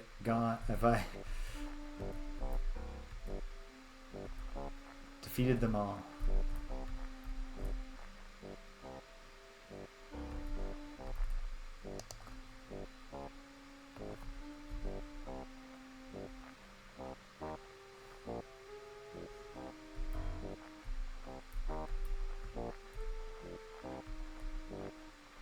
I think I might have de-Yeti'd this area. For better and worse. It's always nice to be able to travel somewhere without being beset by Yetis. Okay.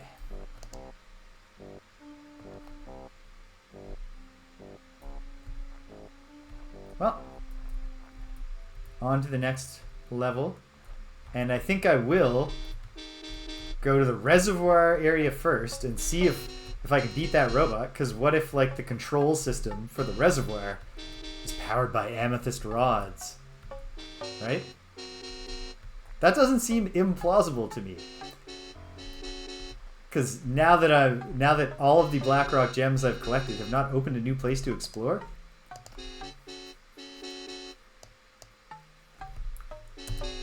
it feels quite likely, quite plausible that this is the place where I'll find one. Any Yetis for fighting? Anybody want to fight? Oh, 2 of them. Okay. Well, I did just save.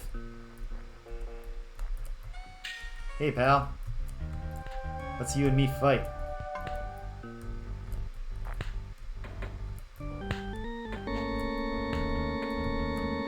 Ah, damn it. Yeah. Gave him a free shot at my shitty leather cap. Maybe it's just a really douchey looking cap. Maybe everyone just wants a piece of the cap. Because they're like, oh, come on. It's a trilby. Wearing a leather trilby. They're all like, stop. They can tell that I call it a fedora.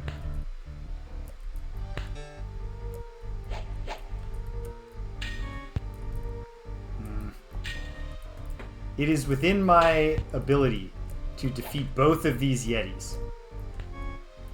And it might even happen cumulatively right now. If I can get this one killed without dying. And then run before the other one beans me in the head with a snowball and kills me. Oh, but not run into other Yetis.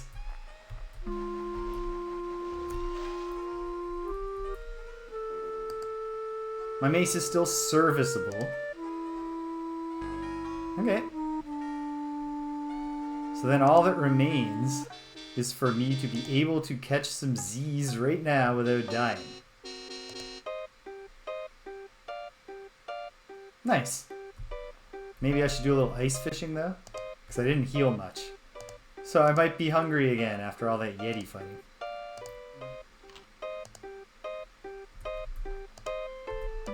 Ah, no, this is not enough water, I guess, to support fish in the ecosystem.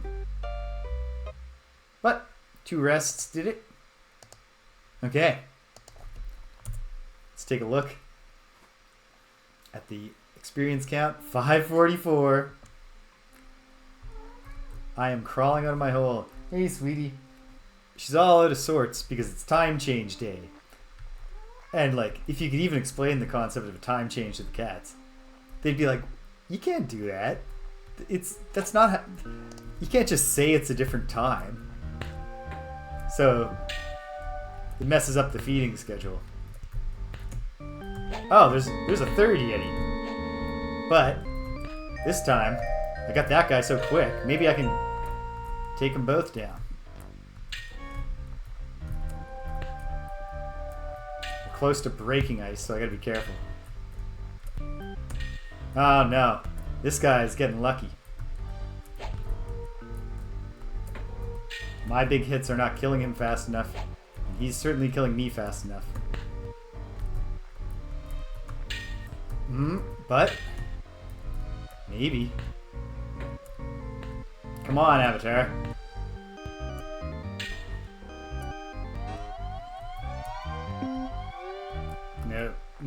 Nope. I'll be back for you.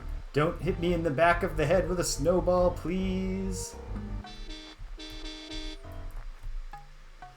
Okay.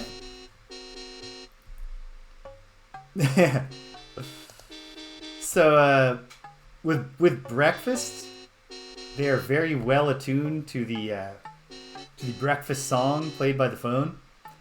So I did not get woken up at 6. Abra let it go till about 6:30 before she was like, something's amiss. Where's my song?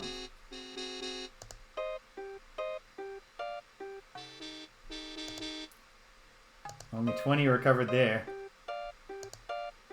41.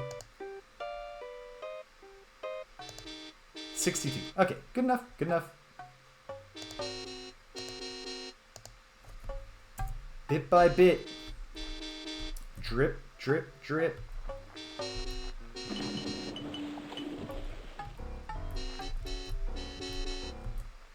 Okay. Oh my goodness. There's a lot of Yetis in this area.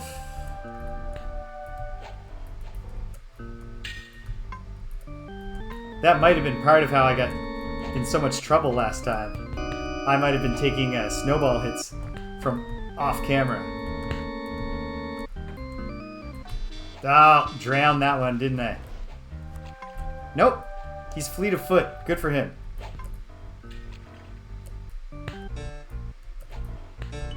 Now he will get the honor of being bashed to death by the Avatar. Level 8. Heck yeah. We're back on track. But you are not going to send me back off track, Mr. Yeti. I know you're upset, and that's fair. I have just killed your entire pack. Not unprovoked. But I did kill, like, everyone you know is dead now. At my hand. Come on. Come on, Avatar.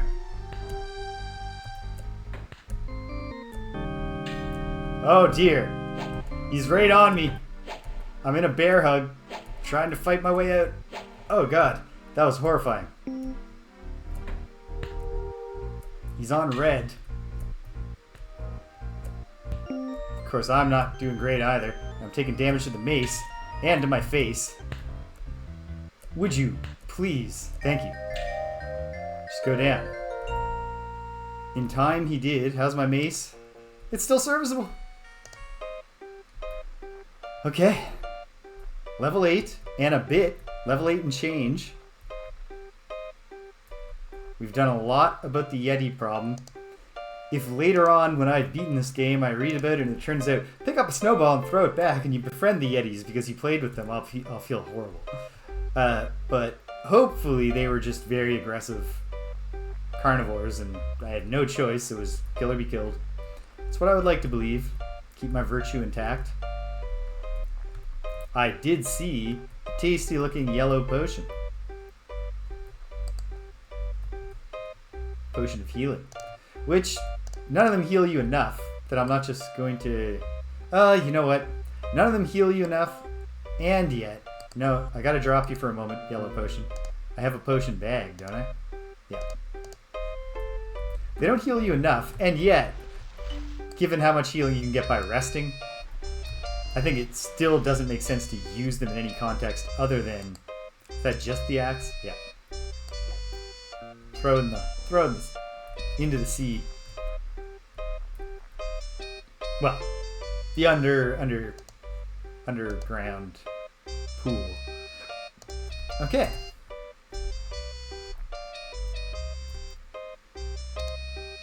$11 out of 71. Ooh, I got a good heal too. Uneasy sleep that time, which is fair. I mean, to begin with. If the Avatar is supposed to be me, as I've discussed, I don't sleep well when cold air touches me. Which is a problem when you share a bed with another person, because they roll over in the night. And the covers are going to temporarily lift up and a gust of cold air is going to hit you. And there it goes. Okay, here we are, and north to the reservoir.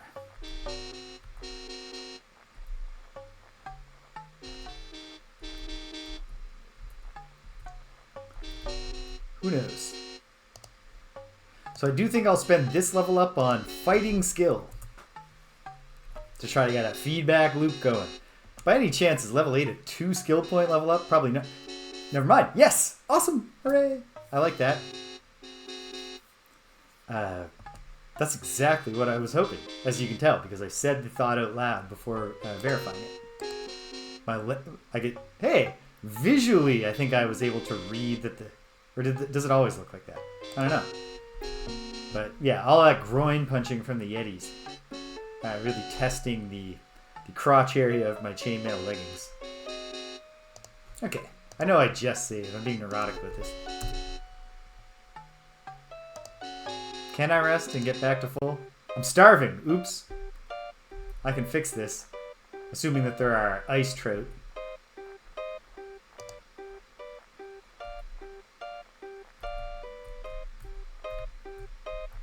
Which I earnestly hope there are. Hooray!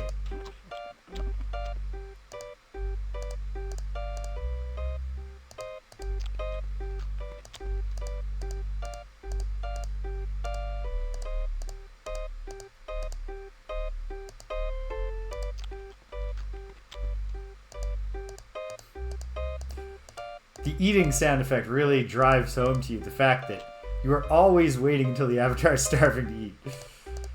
Or at least very hungry.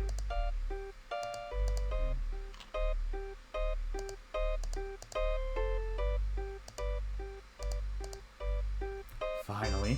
Okay.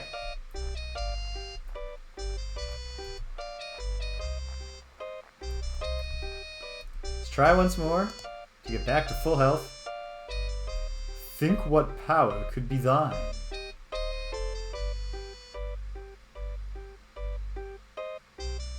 Really? You think that pitch is going to work on me at this point? You really think that I care about your power? You have nothing that I want. You and I are not alike, Guardian. I'm not one of your rubes. And I understand why you might think I am, because you meet so many rubes. Okay, okay. There is no friendly resolution to ever be had now with the robot. So let's see if I can win. It doesn't bleed because it's a robot, so I think those are me hitting it, not me hitting the wall. Once again, going right for the leather cap.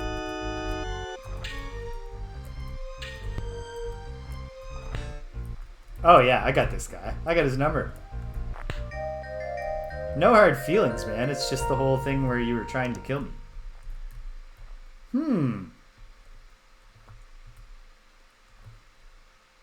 Indeed.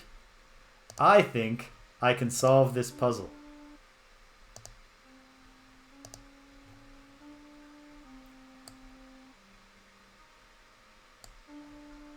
What's this? Just a broken sword. Don't care about that. But I bet I know the answer here. Didn't even have to check to see if the door was locked. I intuited that. This is extraordinarily obvious, I know.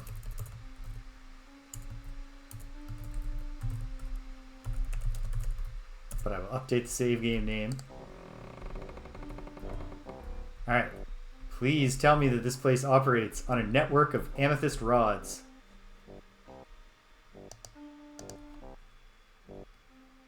Alright, I'm back on level 1.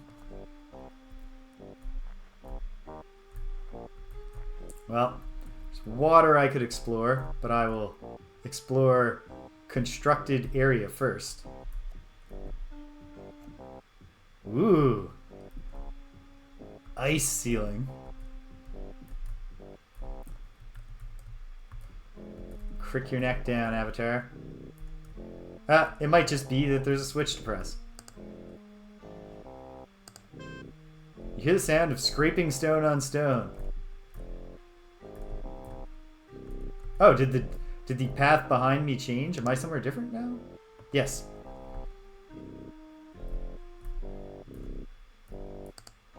Oh no, a lever with multiple settings. Oh, but... Good. We're not deep enough in the game yet for it to be, this switch caused something to happen somewhere else. Can you figure it out?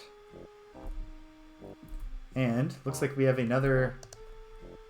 Oh no. I was mistaking the bridge annotation on the map for the shading they use to show you when there's a way down. But here's a place with some stuff, some bones, some text, dam control access. All right. Well, it's time for my Mario training to come in handy. Long jump. Haha! So what do I have? A button. A pull chain. A switch. These... No, it's a force field. Okay. And a lever. They really didn't want to normalize the control systems here too much. Faint distance scraping of stone on stone. Don't do that to me. Alright, I'm turning that one back. First, just please... Shouldn't be too much to ask for just one of these to have an immediate effect that is clear.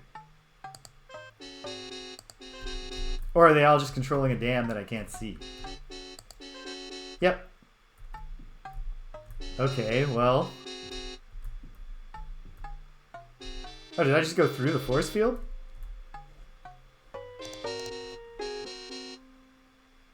Interesting. And can I go back through the force field? I can. Well, then the question becomes, what will we find out when I get back from just zipping to the washroom for a second? Brief intermission. I'll be right back with you, gang. Hang tight.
And we're back in business. Okay, as I was saying, well,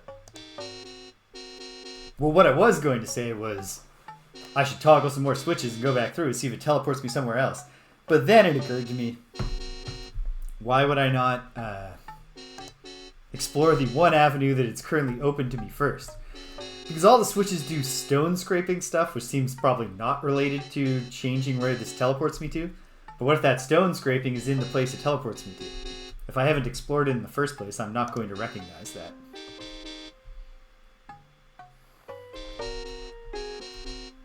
Ooh. More worked looking areas. And yeah, worked marble for these walls. We are definitely in a constructed environment right now. No longer in the random ice cave and underground reservoir. And also, this certainly looks like the sort of place that might be filled with walls that will move when I hit those switches. I have activated the pull chain in the current configuration here.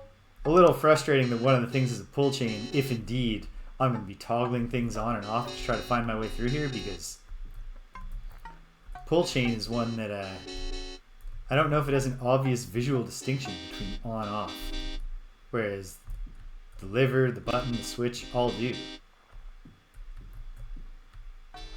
But okay.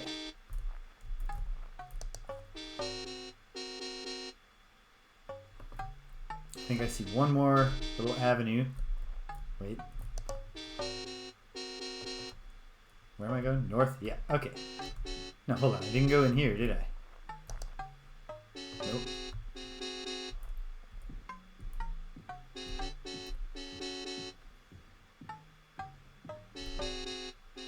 Oh, yeah.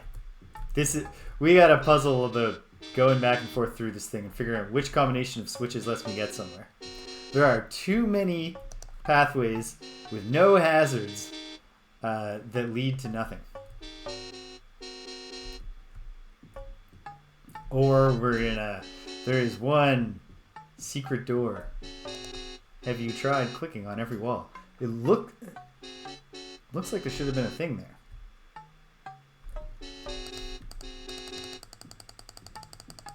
No. Well, hold on. What if it's not a secret door, but an invisible wall? Or not an invisible wall, a false wall.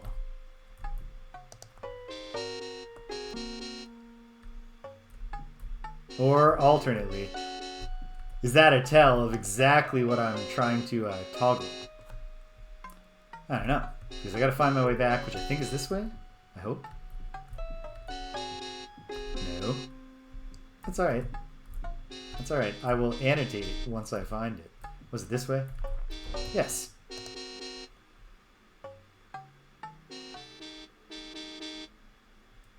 I'm going to do this like this.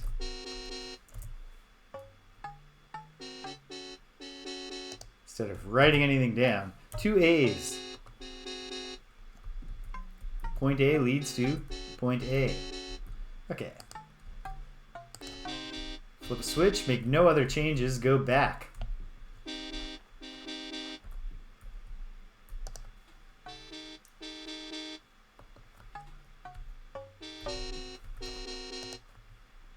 And we have something new already, I think.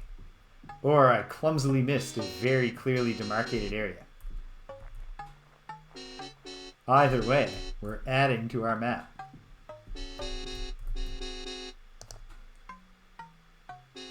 Okay.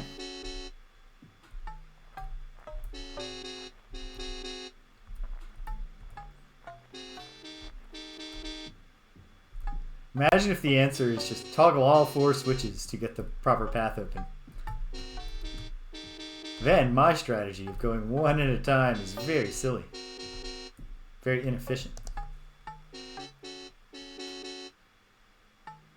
Okay. The only thing left to check is whether the suspicious looking spot has an... No, wait, that's not the only thing left to check. I have to also check everything.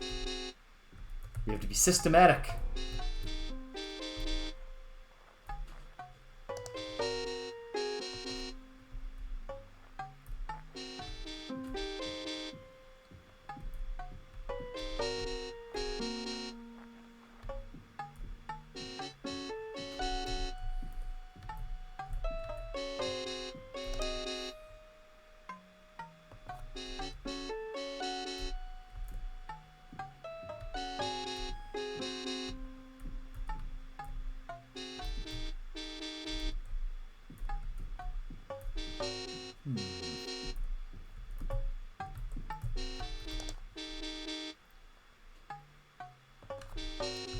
Okay.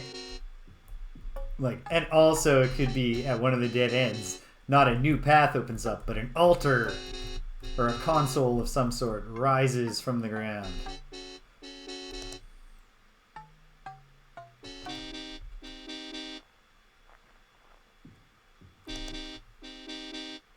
Hey.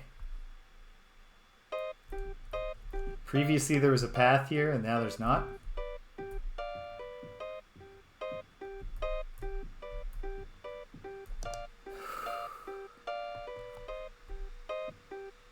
I think.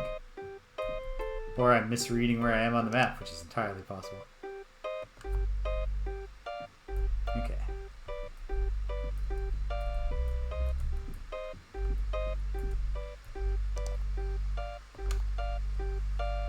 To the left, to the left.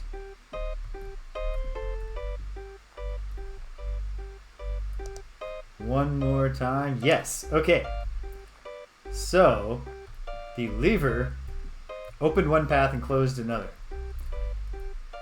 Until I've tried them all, I'm not going to... No, wait.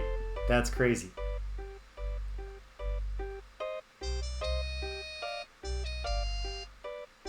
So it was this whole branch. I'm going to call these X for now. X and Y. I was going to say, I'm not going to go crazy with the annotations here. And then I thought, why wouldn't I? If it turns out it was wasted effort, it's not that much wasted effort. Whereas trekking around and doing it all again will be a ton of wasted effort. Lever plus. Plus means open. Gotta remember that. Y. Lever minus. Very good. Alright. I have no insight into what the pull chain may or may not have changed, of course. But okay. Alright.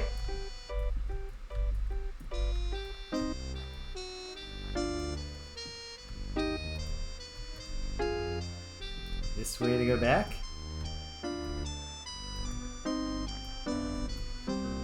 And then... yeah, switch. Let's hit the switch.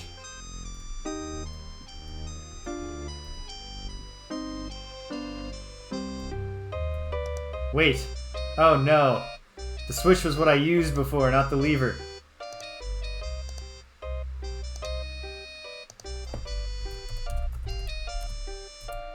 SW plus.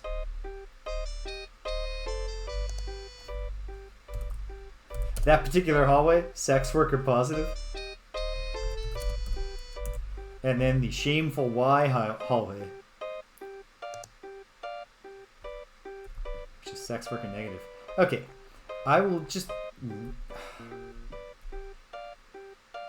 I guess I'll leave it for now and try the next one.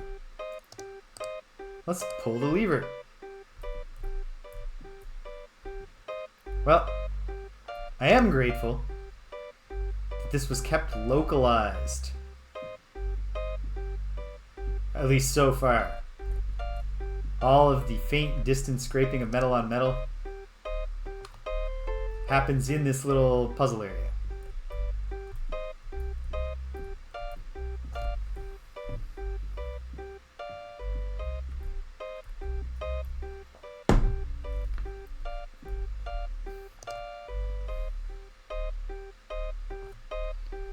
Right. See if something has just happened in the dead end.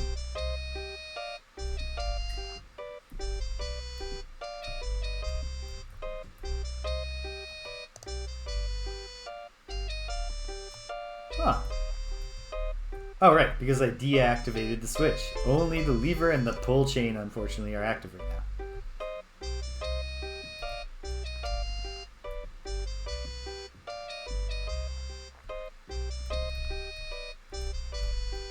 I say unfortunately not because I have anything personal against the pull chain. But just that I don't know what the pull chain did, so I'm not gaining any data.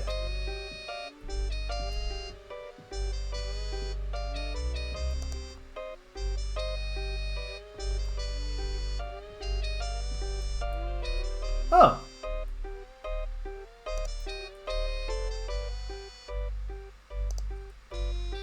W. W, lever, plus. I'm not sure if the lever closed anything.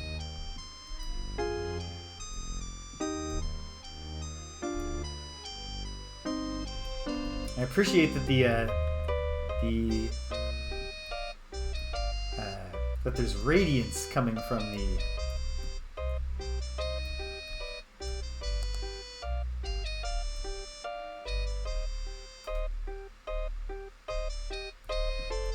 thing there. Okay, wait.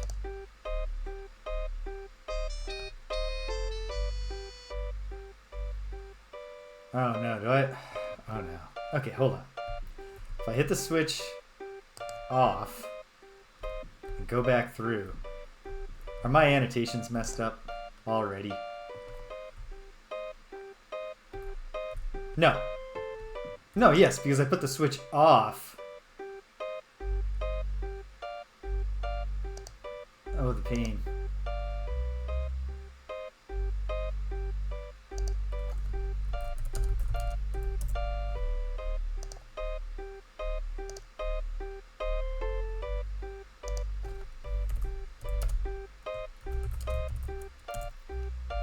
We thought that X was the SW positive. Turned out to be SW negative. Like a person who, promotes themselves as a dedicated human trafficking opponent. But then supports laws that sex workers say, no, please, this actually makes our work less safe. They don't care. Okay. Okay. And this is what the liver closed. V.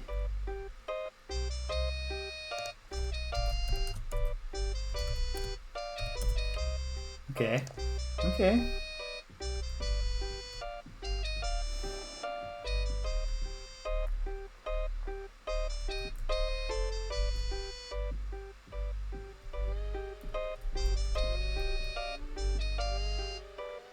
Okay. Now going back, it should be time to try another thing. I'm gonna leave the pull chain alone for the moment because of the... Oh, wait! Oh, goodness. What if there's a really helpful clue in these possible operating instructions? I still haven't read the game's manual, so I guess I shouldn't be surprised with myself for overlooking this. Instrument control. Manipulation causes the something to change. Two-step process. To get the blank, make sure the lever, switch, and chain are all. To reach something floor, lower the second switch and press the button. Walk through the force field to the maze. Destroy this note after, else we'll both hang. Much of the note is smudged and unreadable. If only the avatar had a spell for clarifying writing. But let's hit the button and go take a look at what's new. If we find a bank of switches, it sounds like the second one is the one I want to hit. Because right now, I have lever, switch, and button all pressed.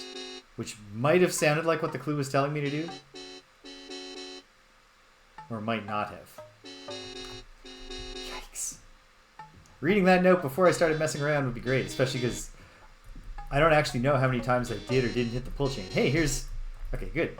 Good. Oh no, this is just linking two places I could already go to. Nonetheless, this is something different. Z, I guess?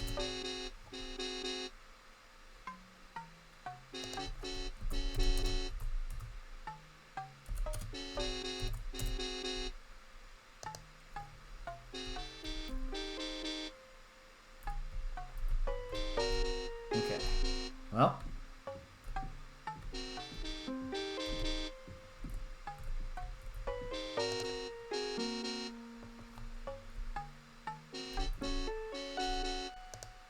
Ah. Wait. Because the lever's pulled. That's what closed this off.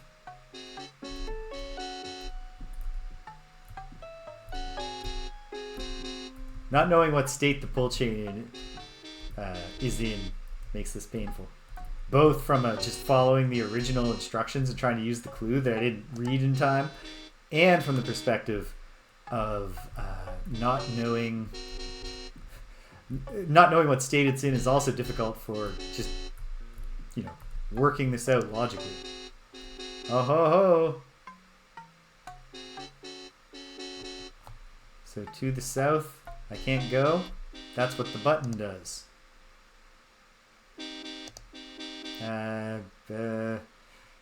U, I guess. What chaotic lettering I've used here.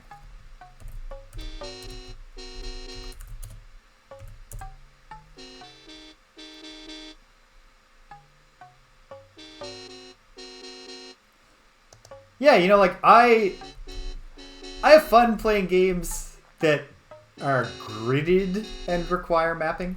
Like older, like Pool of Radiance, I really enjoyed doing the maps and that and stuff. But it would suck in this. And so the auto map is just like vital. Absolutely vital. Okay. Reread the operating instructions quickly.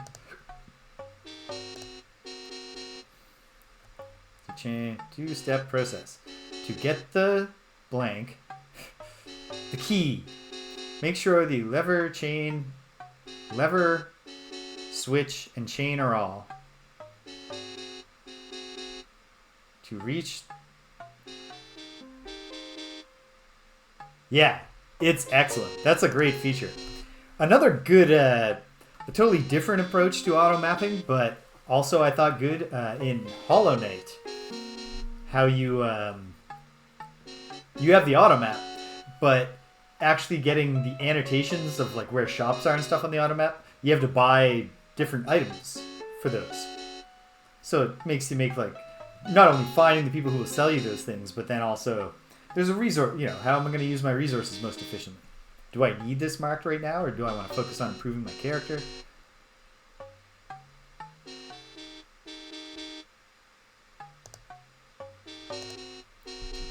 Okay.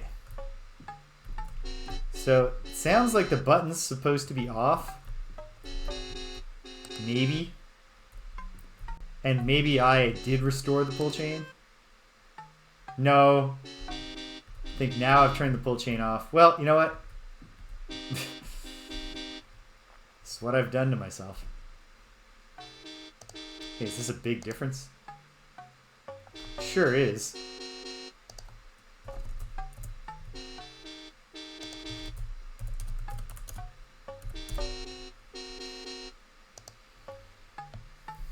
But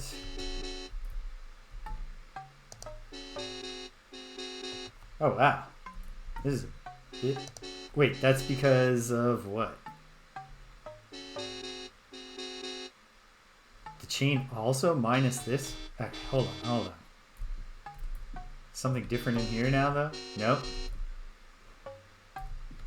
It's the chain, or no, the chain opened this.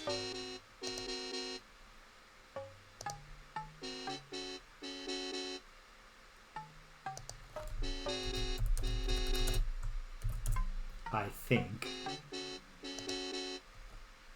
Okay.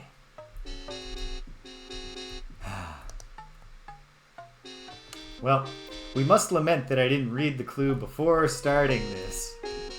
And yet, I do think I like puzzle. I like this puzzle. It's fun.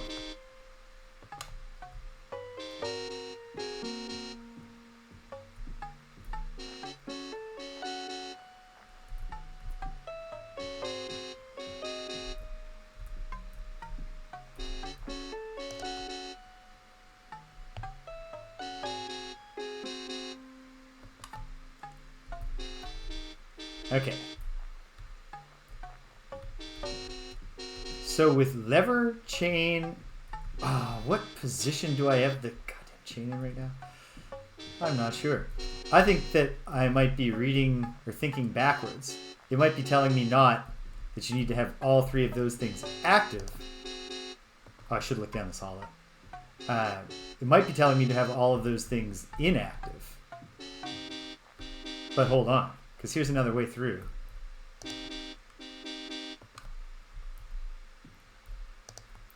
Why? The switch would open that? Or so I thought. Ugh. I might have borked this whole thing. But I got a little bit more time today, and then there's also always, starting fresh next week. No, the switch was off. Okay, good. And the pull chain looks like it's off. Okay. Okay. So, let's try.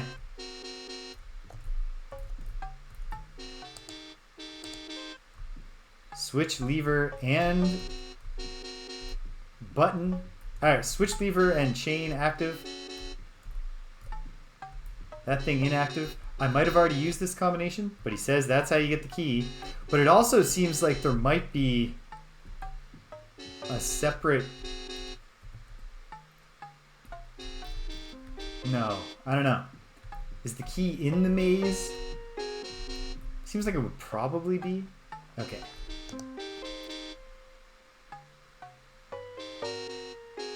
Yeah, switch takes that away.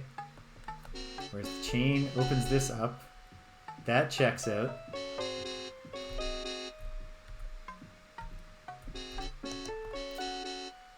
And then the button opens this. And the button's off. Okay. I don't know if I've solved anything, but just the map, just the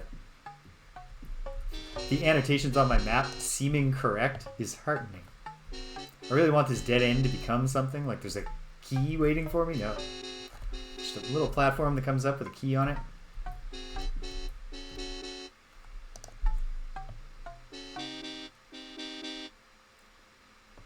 And I go to my left because the button is what closes this, and I have the button deactivated. And the switch is what opens this. Right?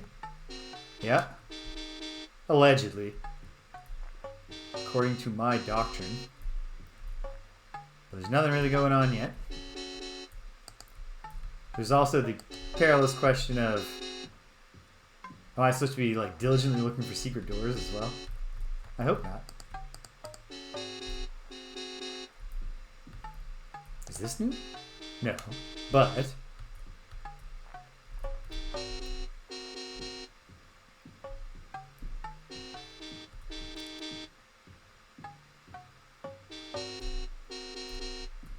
okay. So now we try the opposite. What if only the button was active?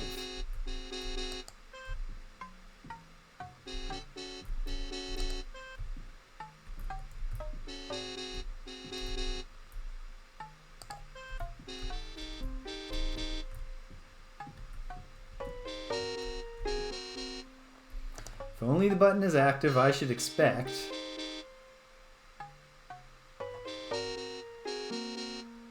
this not very helpful connection to be open.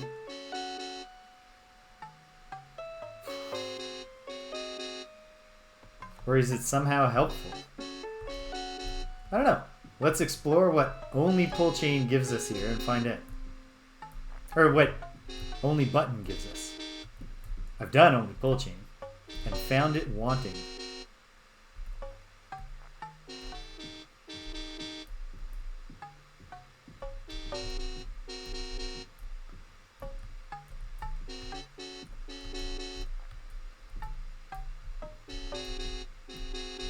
This place is now available. And here's the key. Yes.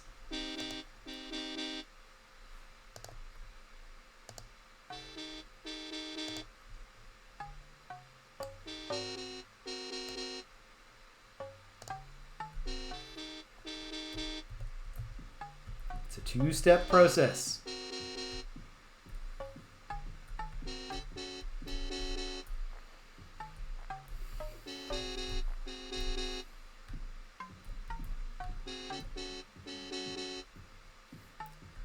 And all of the notes that I put on the map are accurate. So I can cook with this.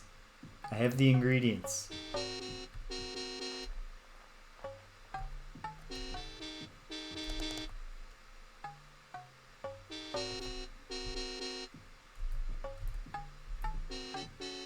But let me just look everywhere else available. Oh good, it's nowhere. Okay.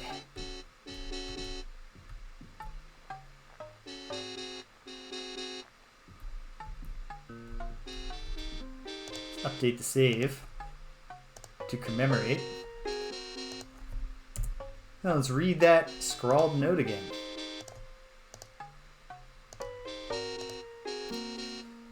Manipulate Chan.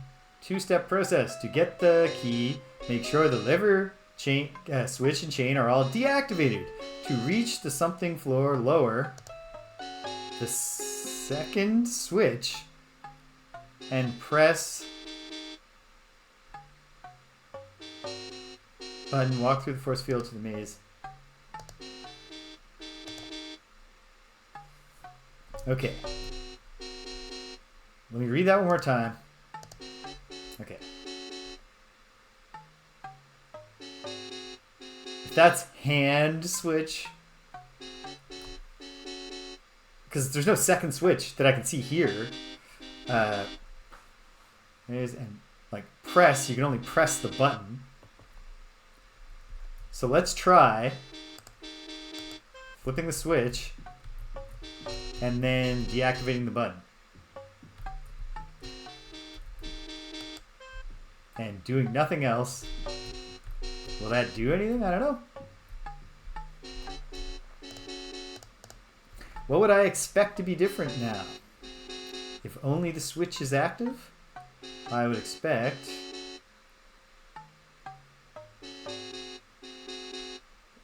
this place to be available. And what else?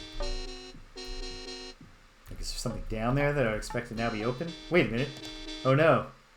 Oh, no. All hope is not lost yet. I just got a little distracted, a little confused. Oh, okay. Hope is lost.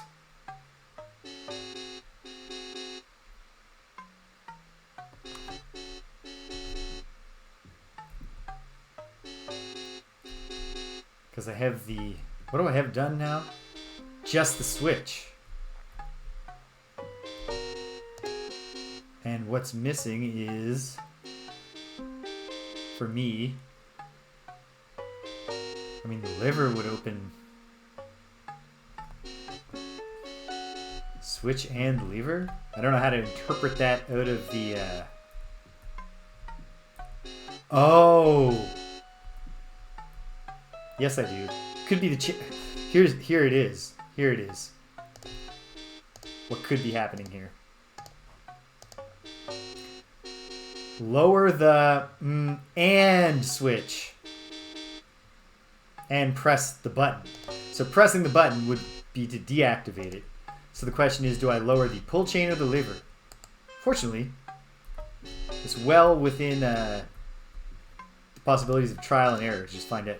The lever opens W. Did the lever open W? Yep. And that should also open where the button or where the switch opens. Yep. Which hopefully reveals a locked door. Right down here, I hope. Ooh. Yes! Okay, great.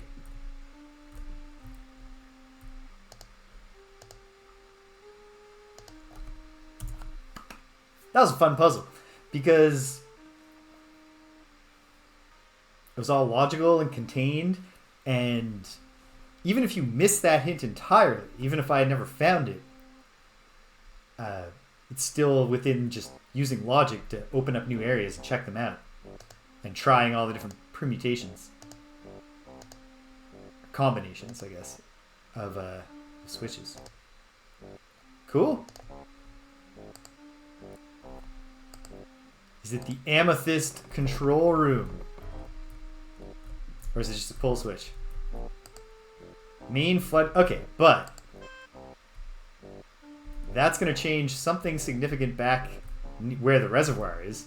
Quite possibly changing the water flow patterns, letting me go somewhere new, opening a gate, hopefully leading to a big old stock of amethyst rods. I would love. I got to wrap up in like a half hour at the outset, at the longest left to go, and I would love to not only because I got an engagement, but because I got to avoid playing this for too long and give myself a brain injury, which I think happens to me because of my generally pretty good eyesight, but my unbalanced eyesight. One eye slightly weaker, and one eye just perfect vision. We save for a reason. Actually, you know what? While we're down here, anything going on down here? Quite possibly just like an elevator up.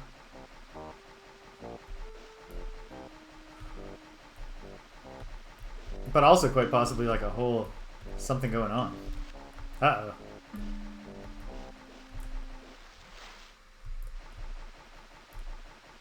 No. Disaster. A current that pushes you into a dead end. Seems cruel. Look down, Avatar. How about from this extra step forward? Whew. Okay. As I've said before, Metroid Prime this is not. In terms of making platform jumping feel viable in a first-person environment. But it's not terrible by any means. And they're very generous with the wildly unrealistic jumping capabilities of the Avatar. Okay, so yeah, I'm just getting out of here, going back down, because the change is going to be on level 2. If I grabbed an amethyst rod and completed this quest, that would be perfect. Gives us a great starting point for next time. Or if I just find a big place to explore and don't find a rod, that also gives us a good starting. Oh, wow. Okay, yes. Big change. We opened the floodgate.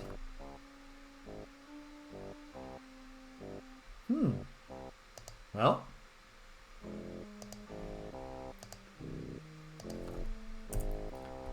Take off your shoes and put on your swim fins.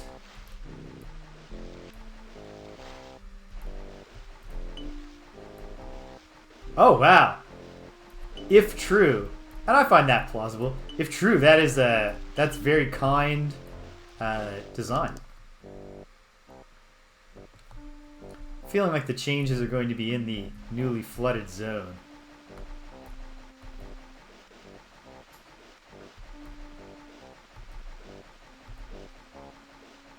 Can't swim against the current, though.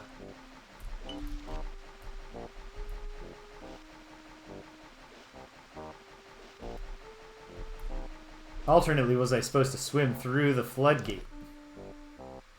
Like all the way back here? I don't know. What happens if I swim the rest of the way down here? Can I find something new? This is not different yet.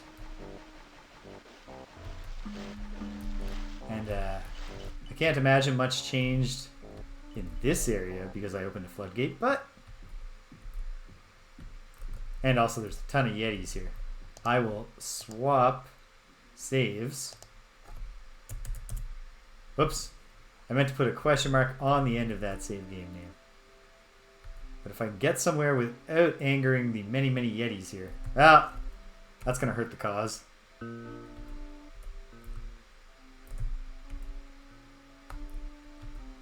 Okay, good.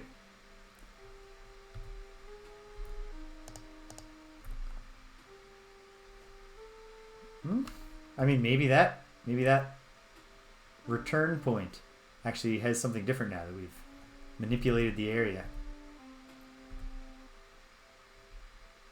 Did Mokpo have anything to say about the dam? I should talk to Mokpo again.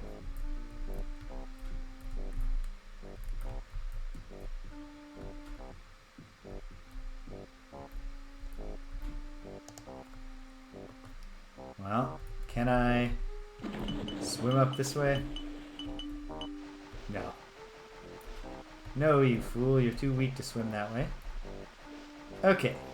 Let's actually take it back to the save up here, where I haven't even tried to see if I can swim through this floodgate. I can't. Okay. Well, as long as we're gimmicking around with time running out with save games, let's just take it back to here. Okay. Well, I think something could be different down here. Could be different various places. Could be that I need to talk to Mokpo. I can't remember if he was specifically concerned with the operation of the dam. Ooh, there's a place.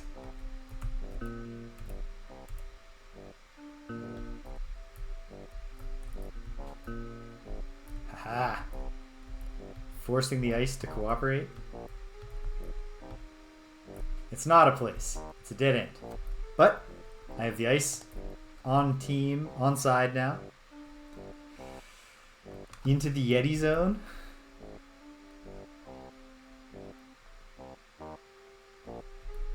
I don't know.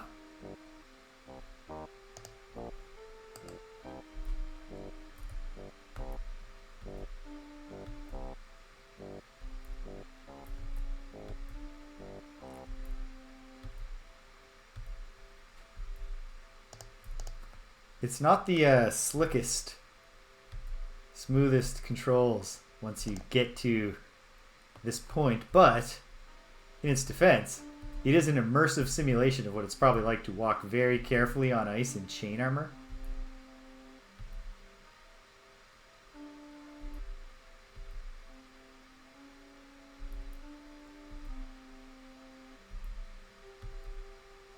Now, like, this stuff, anything I find new here could easily just be because I didn't really, plumb the depths of this area before. It's not necessarily anything to do with the puzzle I just solved. But okay, I've been this way. Alright. Have I been through this little... No. Looks like... No. Although it could just be taking me to the Yetis, who I know are in the eastern... Yep. Yikes. Not a good start to be taking snowball hits. Well, these are at least slush balls, possibly even ice balls.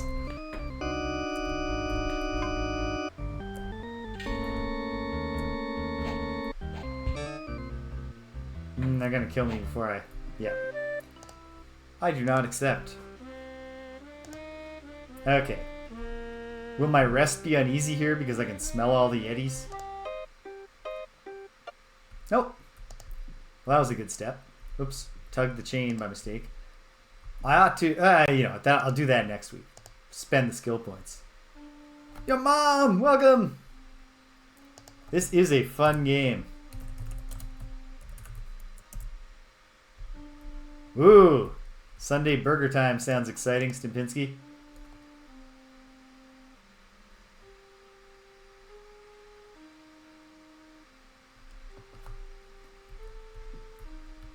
Well, like, their snowballs don't break, which is a... Okay, this is not the way.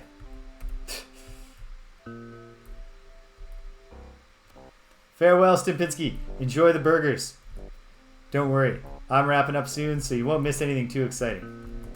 I figured that was who... I had a feeling you were talking about me.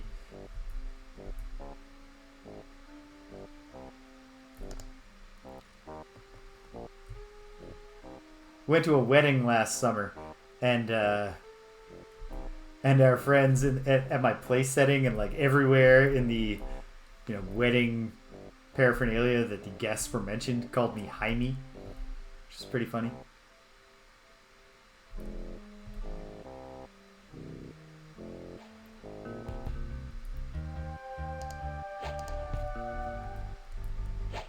Oh, you jerk. Yeah, come on. Fist of mace. That's a fair fight. I mean, it is because you're gigantic.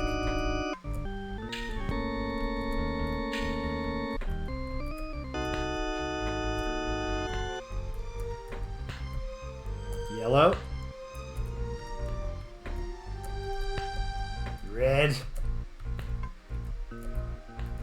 drop, you fool, so I can fight your cousins.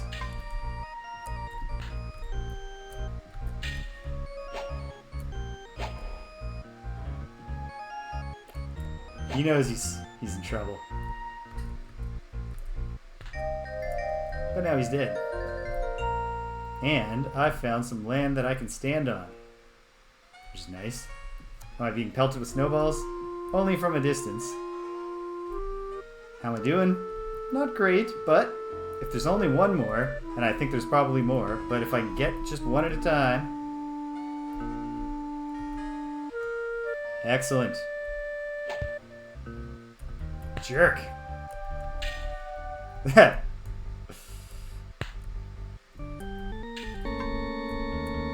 could be the birth of an excellent running joke in Pinsky.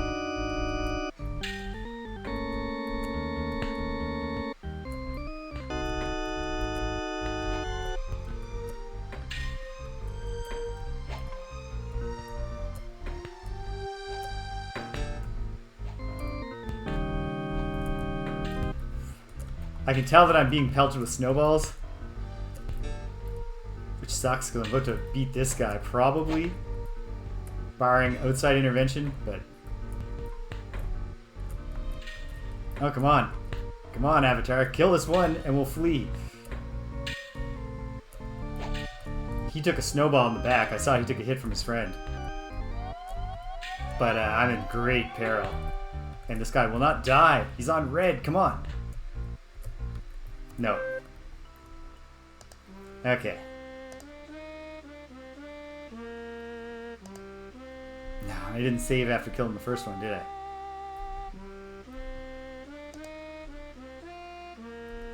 Okay. Once more into the breach. And then I'll take the hint.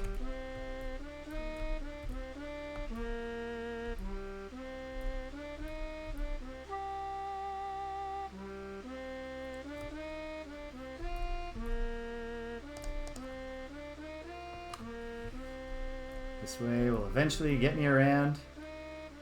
I do! And I should have used it.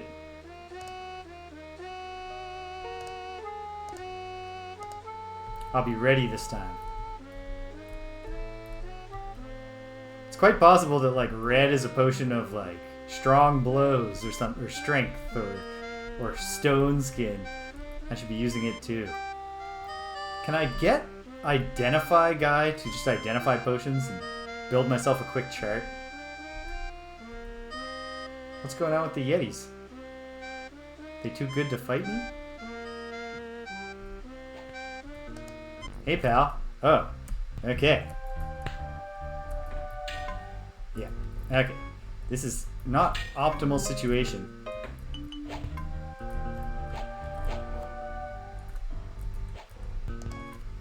Let's try. It's a problem that they know that they're going to fight better on the ice, or that I'm going to fight worse. Yeah, this is not...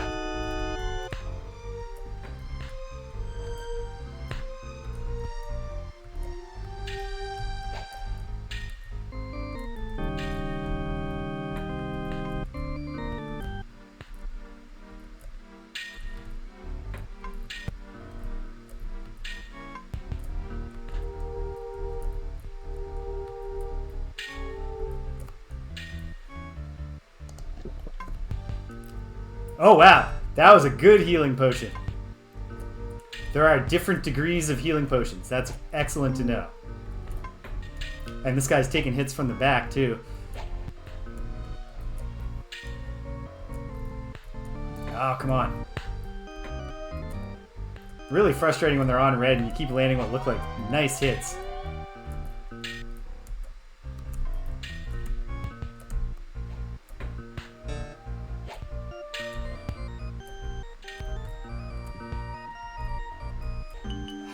Things were going well for me for a minute there.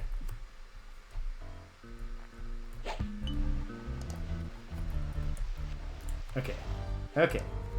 This is the end, I think, for the Avatar in this fight. Alright. I will try once more, though. Because that went down pretty quickly. Knowing that I have a potion of major healing, or what have you, however you would title such a potion in this game is good. Can I throw the poison vials, or these green vials, at the Yetis? And affect them? This is the way back, right? Yes. Not where I want to go.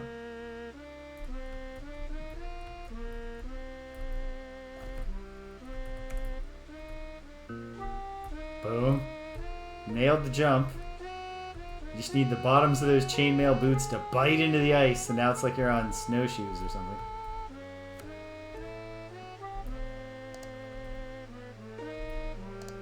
I'm gonna try throwing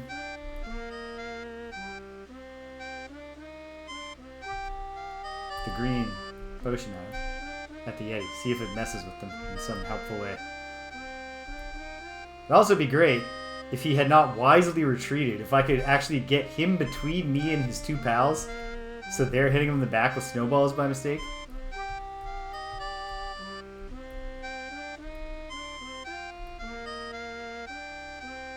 This is not the right music for an ice cave.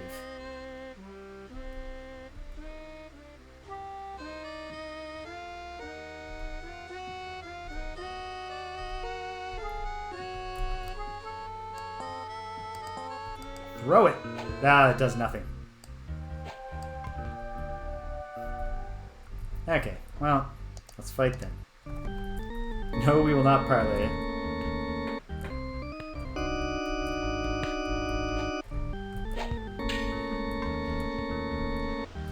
Actually, wouldn't be a terrible thing if one of them just drowned.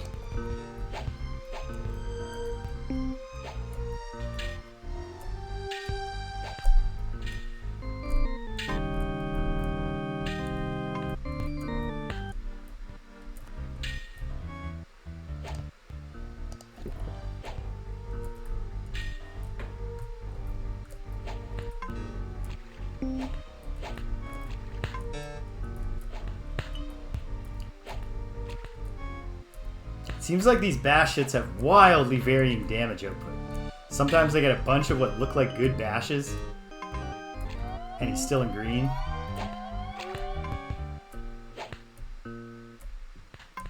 Sometimes I'm hitting him again and again while he's in red, and he just doesn't care.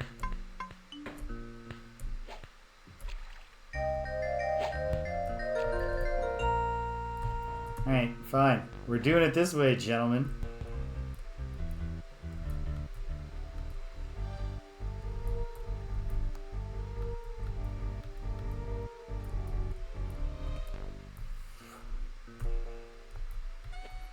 I will retreat to somewhere where I can enjoy a fish on the go, catch some Z's.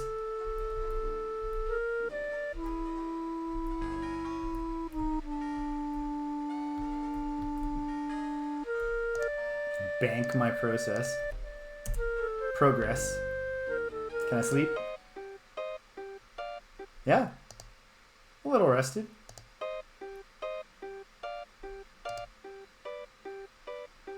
Will I be starving? No. Excellent. Okay.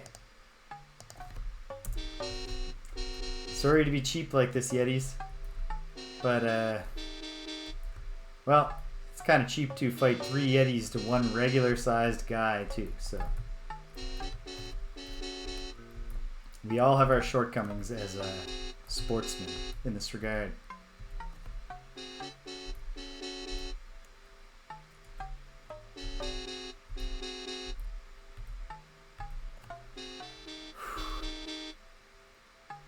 This is perfect wrapping up time when I finish dealing with these Yetis or get frustrated and give up, because I can feel that I'm right at the cusp of what my ocular system can handle.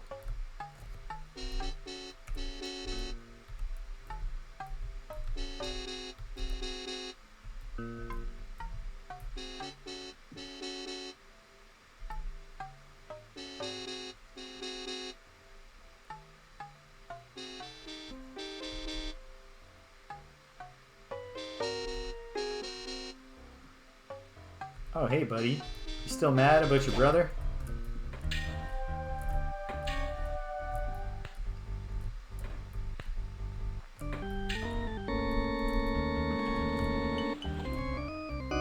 Haha! I believe we'll be saying goodbye to that one Yeti. Maybe.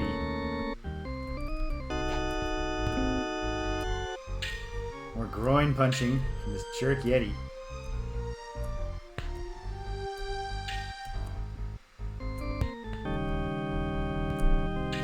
Come on. Oof. I'd like to get a hit like that on the Yeti. Oh, he's yellow, and the other one did drown.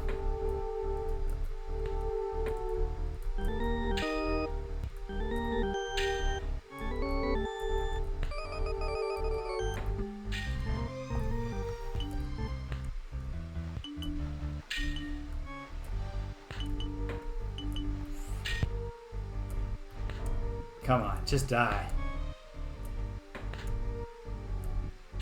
It's gonna be close.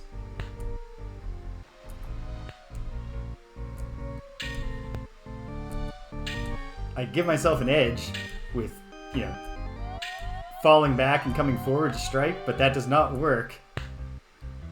Oh, and level 9, what a grand reward. Sweet. Okay.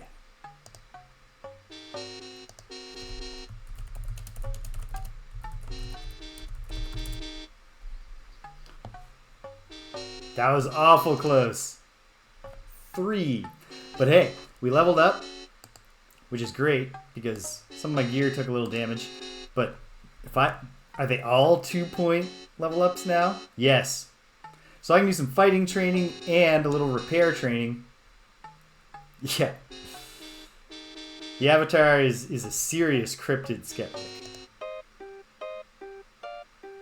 Uneasy sleep, perhaps because of the guilt of coming into the Yeti's home and killing them and then sleeping in their home. What's this? I'm just curious. Just gonna check it out. It's nothing. It's just watery mud. Is there nothing to this place except I came into their home and killed them? They don't even have a stash of anything cool? Damn.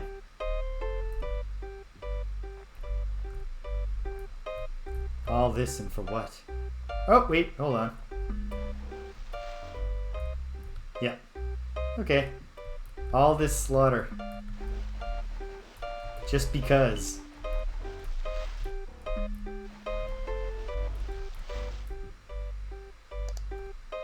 Alright, well. So I gotta figure out why does it matter that does the flood change something here? I don't want to go talk to Mokpo now. Yes. He is taking a very active approach to epistemology.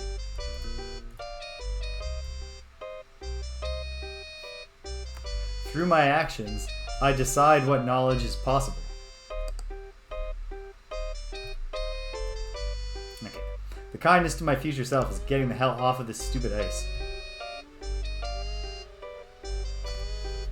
But hey, level 9, 809 experience points. So we're not on, like, I knew this game wouldn't have the level cap of Ultima. It also has none of the conventional Ultima experience tiers. Which is probably for the better. Okay. Let's eat some fish. Oh no.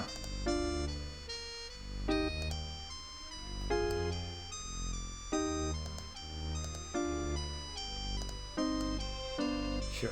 That'll do. Okay, whatever. Actually, it's better, I guess, to do this. Can't fish here.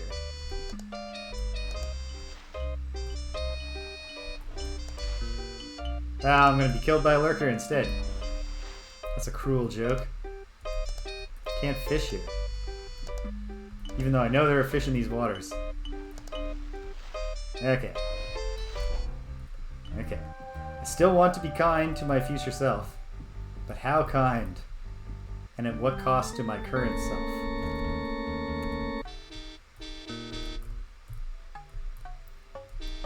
Oh good. It's just coming together. I should be able to get to fishing land.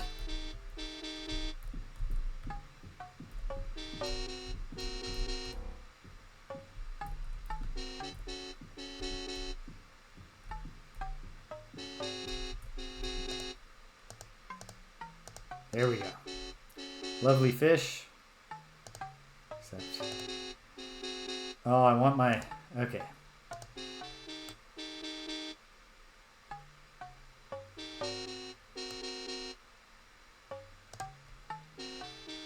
Sure.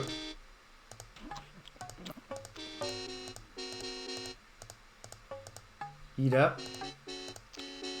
Till I'm full. Sleep till I'm healthy.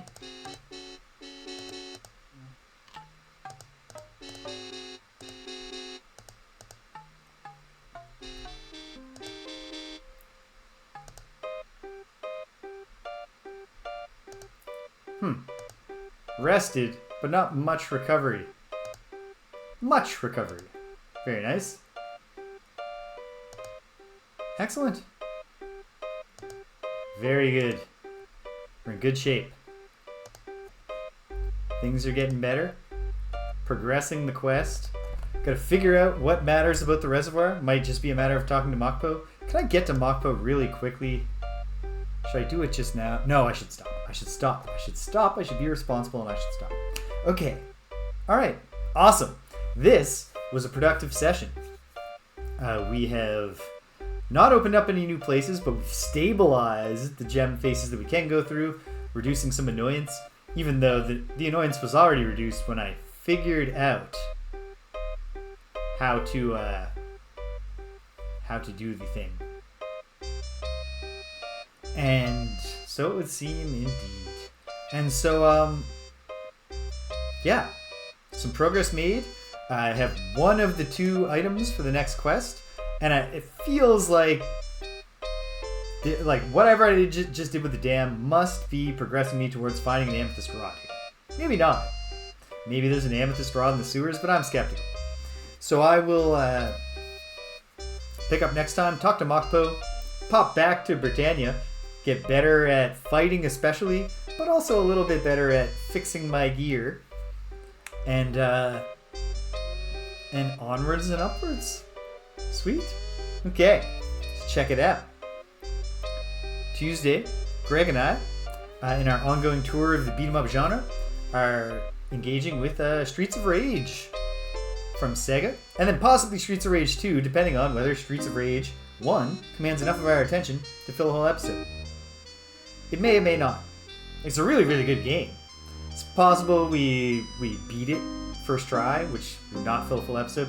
Possible we even make 2 attempts, get pretty close both times, and still have space, and we can do both. I don't know. We'll find out together. Then, Friday Night Frosthaven. We're into the Nerve Center scenario in the Unfettered questline, which seems like it's kind of going to be using the rules of Frosthaven to set up a situation where we burst into a server room and smash all the servers. Oh man, I am definitely looking forward. We've had some good soundtracks lately, especially Adventures of Bayou Billy or Mad City, which just had a great soundtrack. Splatterhouse Wanpaku Graffiti had a pretty good one. Nothing wrong with the other Splatterhouse game soundtracks. They're just like functional horror songs. But yeah, Streets of Rage, and especially Streets of Rage 2. Outstanding soundtracks. So I'm excited about that. Yeah, some more Frosthaven. Next Saturday, it's going to be tight schedule-wise, which is frustrating me because if I can fit a stream in next Saturday, I'm finally getting to start the Chants of Sonar, a relatively new indie puzzle adventure game where you are a stranger in a strange land where you don't speak the language, and a lot of the game is just about figuring out the language. That's cool. Sounds like a lot of fun, and it looks beautiful. So I'm looking forward to that. That'll be Sunday, and we'll be back here, and we'll keep on moving towards messing up the Guardians' plans. And that's it. Awesome. So that's where we are. That's where we're going. If you stuck around to the end, thanks for sticking around to the end. If you came and you left, can't hear my voice, but I'm glad you stopped by anyway. So thanks for stopping by. And until the next time that we're all through the same gem face and we've all hit the same number of buttons and switches and levers together, take care of yourselves and be kind to everyone you meet.